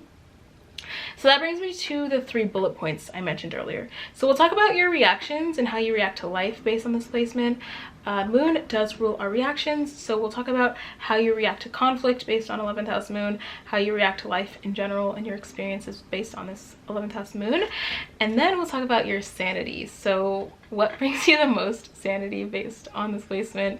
And sanity, what I mean by this is your mental peace, and the moon rules our mind and our mental processes. So when you feel mentally at peace, you feel sane. When you feel mentally not at peace, you feel chaotic and insane. So we'll talk about what brings you sanity based on this placement, and then your power with this placement, and really what your biggest strength is with 11th house moon. So when it comes to your reactions, I definitely feel like your reactions to things is very detached, very objective. Again, I get this vision of someone overseeing the chessboard, seeing your life, seeing situations from that elevated standpoint, because you have the moon so high in your chart. So when it comes to your perception on life, I feel like it's very objective and elevated, and someone who sees the bigger picture of things, and the way you react to life, especially conflict, is in a very objective way, maybe a way that is more so detached, and that gives you that skill of maneuvering and shifting the board pieces where you want them to be, and not being too caught up in the mundane aspects or mundane details. So that's also your biggest strength too, which we'll talk about in a second, but or it ties into that biggest strength that you have, your power. And I feel like the way you react to things is really beneficial, especially in the modern day, because objectivity is definitely a skill that I feel like a lot of people can use in their life and achieve a lot if you do have an objective way of reacting to things, especially conflict. And so that brings me to your sanity, and what brings you sanity based on this placement. So I feel like what makes you mentally sane and feel that sense of sanity overall is your individuality, and you definitely share that trait with Aquarius moon. So I feel like as long as you have your own autonomy, your own thing going on, your own even like business, so to speak, your own networks, you need your own thing. You need to have that sense of influence on other people, that sense of control on your own direction of your own life. And I feel like individuality is something that really brings you that sense of sanity and sense of mental peace. And you feel the most at peace when you know that your social connections are fruitful, you know that you're social. I feel like you derive a lot of emotional satisfaction from knowing that you have those social connections, that status, your goals are being achieved, you're gaining things. That's really where you get that sense of sanity from. And then also I feel like you get that sense of sanity from your individuality. So you just being you, having your own perception, having your own thoughts, your own influence is really what brings you that sanity as well. And I feel like I said earlier, this placement can be that person who is easily influenced, or you're somebody who influences others. And I feel like you're more mentally at peace when you are the influencer rather than the influenced. So I feel like your sanity is kind of dependent on that influential aspect, and you feel a little bit more chaotic when you absorb yourself too much into the mainstream, or absorb yourself too much into the mass consciousness or groupthink. I feel like that's kind of like where, that's not like where your sanity lies. I think your sanity lies in the fact that you are individualistic, different, and you're a natural leader as well, and as a natural you're a natural influencer as well. And so that brings me to your power. So your power with this placement, I've kind of touched on it throughout this whole timestamp, but I feel like your power is definitely your objectivity, your ability to see things in an elevated way, do things differently. You really have a unique perspective on the world, and once you stay true to that and you're confident in that, then you kind of have a lot of influence and power over other people. And like I said, you have that natural influencer quality about you, and people naturally follow you and are inspired by you. So your power really lies in that sense of objectivity, detachment, and elevated perspective overall. So tell me down below, what is something that makes you feel the most emotionally fulfilled based on this placement? What makes you feel the most emotionally happy? And then also tell me what planet you want to see next in this series. So I think I'm going to make this into a series on my channel where we do the planets throughout the houses. I've already done like the sun in the houses and Jupiter too, I think. I'll link those down below. But if you want to see like Venus, Mars, etc., I will do those videos too. So tell me down below in the comments. And then for more astrology content, head to my Instagram at astrokit, and then also my TikTok at Totally Kit. I'll link them down below, and I'll see you 11th house moons in my next video. Okay, so now let's talk about the moon in the 12th house and talk about your characteristics, your traits, and then we'll break that down into 3 major categories and discuss your reactions based on this moon placement, because moon in our charts shows us how we react to things, how we react to life and conflicts. So we'll talk about how you react to your experiences based on this moon placement, and then we'll talk about your sanity. So we'll talk about what makes you feel the most sane based on this placement, what makes you feel mentally at peace, and what makes you feel chaotic based on moon in the 12th. And then we'll talk about your power with this placement, and really where you have most of your strength and your biggest strengths in your personality based on this moon being in your 12th house. So let's get into it. But first, I'll tell you guys that the moon is the most important part of our charts. It's a part of our chart that shows us the foundation of who we are. It's essentially the foundation of our chart, the foundation of our core essence. If you ever wanted to see who someone really is, or if someone's a stranger to you, or you can't even read them that well, you just have to look at their moon sign, their moon placement, what house it's in, and you'll really get a good idea of who exactly they are at their core being. So let's talk about what that means for you, and talk about who you are at your core, your behaviors, how you react, etc. So I'll start off with the general characteristics and traits, and then we'll transition into the 3 bullet points I just talked about.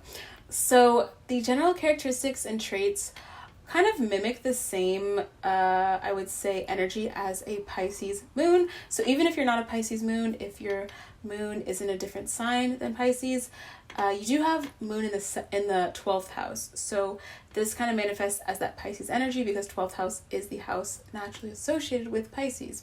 So you can really resonate with Pisces descriptions, Pisces moon descriptions. However, it does manifest a little bit differently, so we'll talk about the differences right now. So when it comes to general traits and characteristics, I will say that you are someone who is very intuitive. You can even have almost psychic-like abilities, and I feel like you kind of share that trait with Pisces moon people, where you do have intuitive downloads, intuitive leads. You can sense things around you, sense things before they happen. You just have a very intuitive thought process, intuitive perception on the world. So you do have that intuition really ingrained in your core sense of who you are. And I will say that to be honest, 12th house is probably the most challenging place to have your moon in. This is one of the most challenging placements in astrology in general, I would say, just because 12th house is the house that represents isolation. It represents secret enemies. It's a house that is kind of chaotic naturally. It's the house of dissolution. It's kind of like the exit in our charts. It's the last house in our charts. So usually in the last house, the last sign of Pisces, you have to deal with a lot of karma before you do exit, in a sense, which is like a deeper video. We'll get into that later on my channel. But with your moon in the 12th, it's like the moon is a very sensitive planet. It wants security. It wants to feel nurtured. It wants comfort. That's what the moon is all about, comfort and security. And there's no possible way for moon to feel comfortable and secure in the 12th house, because the 12th house kind of goes against those principles. So as you can probably feel and imagine, you can not have that sense of security naturally, have that sense of comfort naturally. You might have issues with feeling kind of paranoid or neglected. This is the placement of someone who might have been born away from their mother, or maybe you were like abandoned, or something along those lines might have happened in childhood, because moon represents sort of like our childhood upbringing. So potentially you had something challenging or traumatic like that in your childhood, and that kind of triggers that sense of insecurity or discomfort, or having that sense of not feeling comforted or secure, or the things that the moon naturally wants. The 12th house doesn't really give it to the moon. So that manifests in your personality. Your core being is a bit, I would say, unstable because of that. And this is one of the most challenging placements, I would say, in a chart, so to speak. So how this manifests as well is that you can be someone who's very emotionally fragile, someone who's very emotionally sensitive. I feel like you kind of share that same aspect with Pisces moons people, but you might feel it a bit more concentrated in your personality and your core essence, where it's like you feel very sensitive to the things around you. It's really hard for you to not be influenced by external stimuli. It's really hard for you to draw those boundaries of like, okay, this is what I want to feel, this is who I am, and not enmeshing yourself with people around you, things around you, your environment. I feel like your environment is really important to your well-being, and if your environment is chaotic or not conducive to your mental state, then you feel a little bit mentally, inwardly chaotic. And you can be someone naturally that's just very empathic. You can be an empath, someone who's very fragile, emotionally fragile, until you kind of build up that sense of grit and boundaries and protect yourself spiritually. This is the placement of someone I would definitely say that needs to constantly protect themselves spiritually. And that brings me to that topic of secret hidden enemies. So 12th house represents hidden enemies, secret enemies. So you can often run into instances in your life where you have a lot of secret enemies, people trying to manipulate you. 12th house placements really go through it in life, just because you attract people that want to manipulate you, take advantage of you, people that just want to use you. And your kind of life karmic lesson is learning how to draw that line, draw that boundary, like, okay, I'm not for your use, I'm not to be taken advantage of, you can't manipulate me. But it takes a lot of practice and spiritual strength, hence why I feel like you're somebody that needs to take a lot of like spiritual baths, wear like lapis lazuli, wear like blue, and wear like colors and stones and things that protect you spiritually. You are someone that's very susceptible to the more malicious spiritual aspects of life, and malicious people, so like narcissistic type of people, people that just want to drain you. So 12th house people do have it kind of rough in life in general, and I feel like I should do a whole video on the 12th house. I might do that later on my channel, but you as a 12th house moon, you have it specifically hard because you do attract those forces to you, and that really kind of feeds into that Pisces storyline, Pisces archetype, where it's like Pisces is that dissolver of karma, so to speak. 12th house is like that dissolving sort of energy. So a lot of times it's like the purpose of you attracting those people is that you have a spiritual power to heal people. You have the power to heal people, but until you become aware of that healing power and aware of how to set boundaries with how you heal people, then it's like you struggle with attracting kind of these narcissistic or manipulative or people that just want to use you, because intuitively you know and they know that you're a healer at your core. So before you become that healer, you kind of have to experience those harder aspects or kind of people that just aren't for you, but you attract those people that need healing because you are a healer ultimately. So at your core, you are a healer. You are someone that is very spiritually powerful, spiritually gifted, but until you develop those boundaries and structures around how you use your power, then people will take advantage of that because they see your power more than you can see your power. So you have to like set those boundaries of like, this is my power, stay away from it. And you have to really protect yourself a lot of the times. And so you can be someone, like I said, who has secret enemies, so to speak. So people that you thought were your friends, people that thought were supportive of you. It could even be your mom, because moon is mother in astrology. So moon also kind of represents family. It represents women. So specifically, you can have people in your family, your mom maybe, or even just women in general who are your secret enemies that want to see you do bad or manipulate you, etc. So you do have to watch out for a lot of like, I don't want to say like kind of chaotic people, attracting those kind of people to you, attracting those sort of characters. You kind of just naturally attract that because you're meant to come into this healing power that you do have.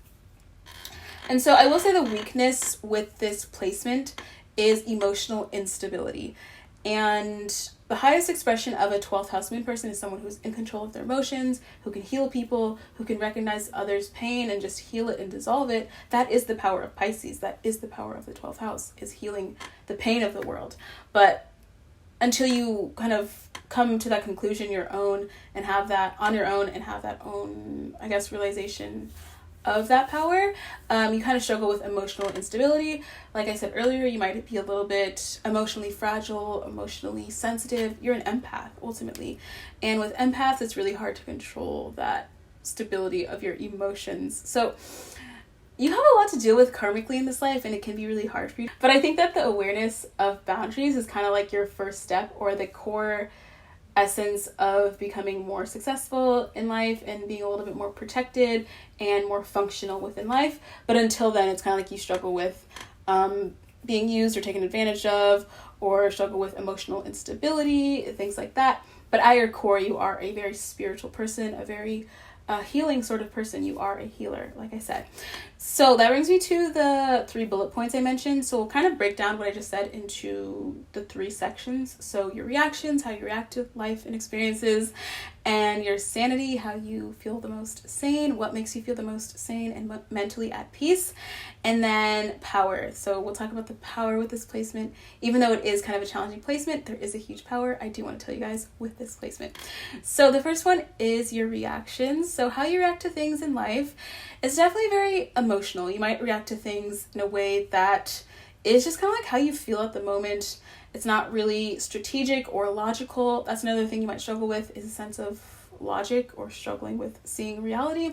Again, there's that Pisces archetype of blurring the lines between reality and fantasy. So you can struggle with seeing things for what they are and struggle with seeing people for who they are. That's a really huge part of this karmic lesson, is secret enemies and not really seeing people for their true character. And hence why you might be taken advantage of or manipulated, etc., is because you're not seeing a person for who they are, not seeing their true character, which you can see their moon sign to see their true character. But you can be someone who can be emotional and emotionally reactive, somewhat manipulative too. I feel like in the, I would say, trajectory of a lot of Pisces moons, 12th house moons, it's like you either use the manipulation that people have done to you and empower yourself with it and become a healer later on in life, or you become one of those people. So you can be manipulated by people and then become manipulative in essence, because it's a way to protect yourself. But that's another way you can react to things, is like you become manipulative as well, or you're just like emotionally reactive to things and you don't think about things logically or realistically. Your reactions and how you handle conflict can be a little bit more imbalanced or convoluted until you gain that emotional maturity and control over yourself.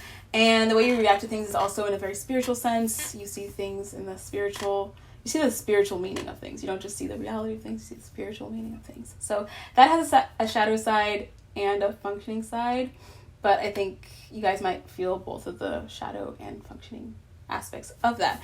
So that brings me to your sanity and what makes you feel sane. So what I mean by sanity is that it's basically like your mental peace. Moon in astrology rules our mental process, it rules our mind, and hence that saying of like someone is a lunatic. The word luna means moon in Spanish, so moon rules our mind, our mental processes. So if someone's a lunatic, so to speak, then their moon sign or the way their moon is aspected isn't balanced. It's not functioning at its highest point, and that's kind of like where that modern, I guess, colloquial term came from, is the moon sign.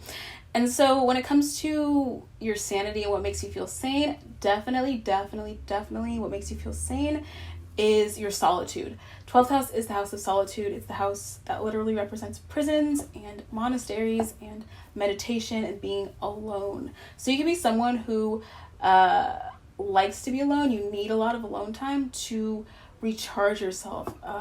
I feel like life for you can just be very draining overall, because people oftentimes want to cause you harm in some way, or you attract those people that do cause harm to you. And so life can be very draining. People want to drain you. You could be an empath, and for empaths, life is just very exhausting naturally. Reality is exhausting. 3D is exhausting. You want to be in your dream space. You want to be in your fantasy, because that's where you are highest functioning. That's where Pisces 12th house energy thrives, is in the fantasy realm, in the 5D and the 6D, not in 3D reality like we are in now, because it's so dense. But like 5D is more fluid, and I feel like you're such a fluid person that you feel kind of constrained in a lot of realistic circumstances. So you can be someone, because of that, be a little bit escapist or escape reality a lot of the times. But I think that your sanity lies in the ability to meditate, be by yourself, and really recharge and protect yourself, and take those spiritual baths and wear those colors and things like that to protect yourself. And that's really how you feel most mental peace and mentally at peace with yourself. And you can't struggle. I think the other side of that is closing yourself off and isolating yourself too much from people. But you have to find that balance of like socializing and helping people, but not being used too much. And I think you experience the highest manifestation of that when you do meditate, have solitude, do what you want to do by yourself at certain times of the day or week, months, etc. So that's how you get your sanity, is through solitude.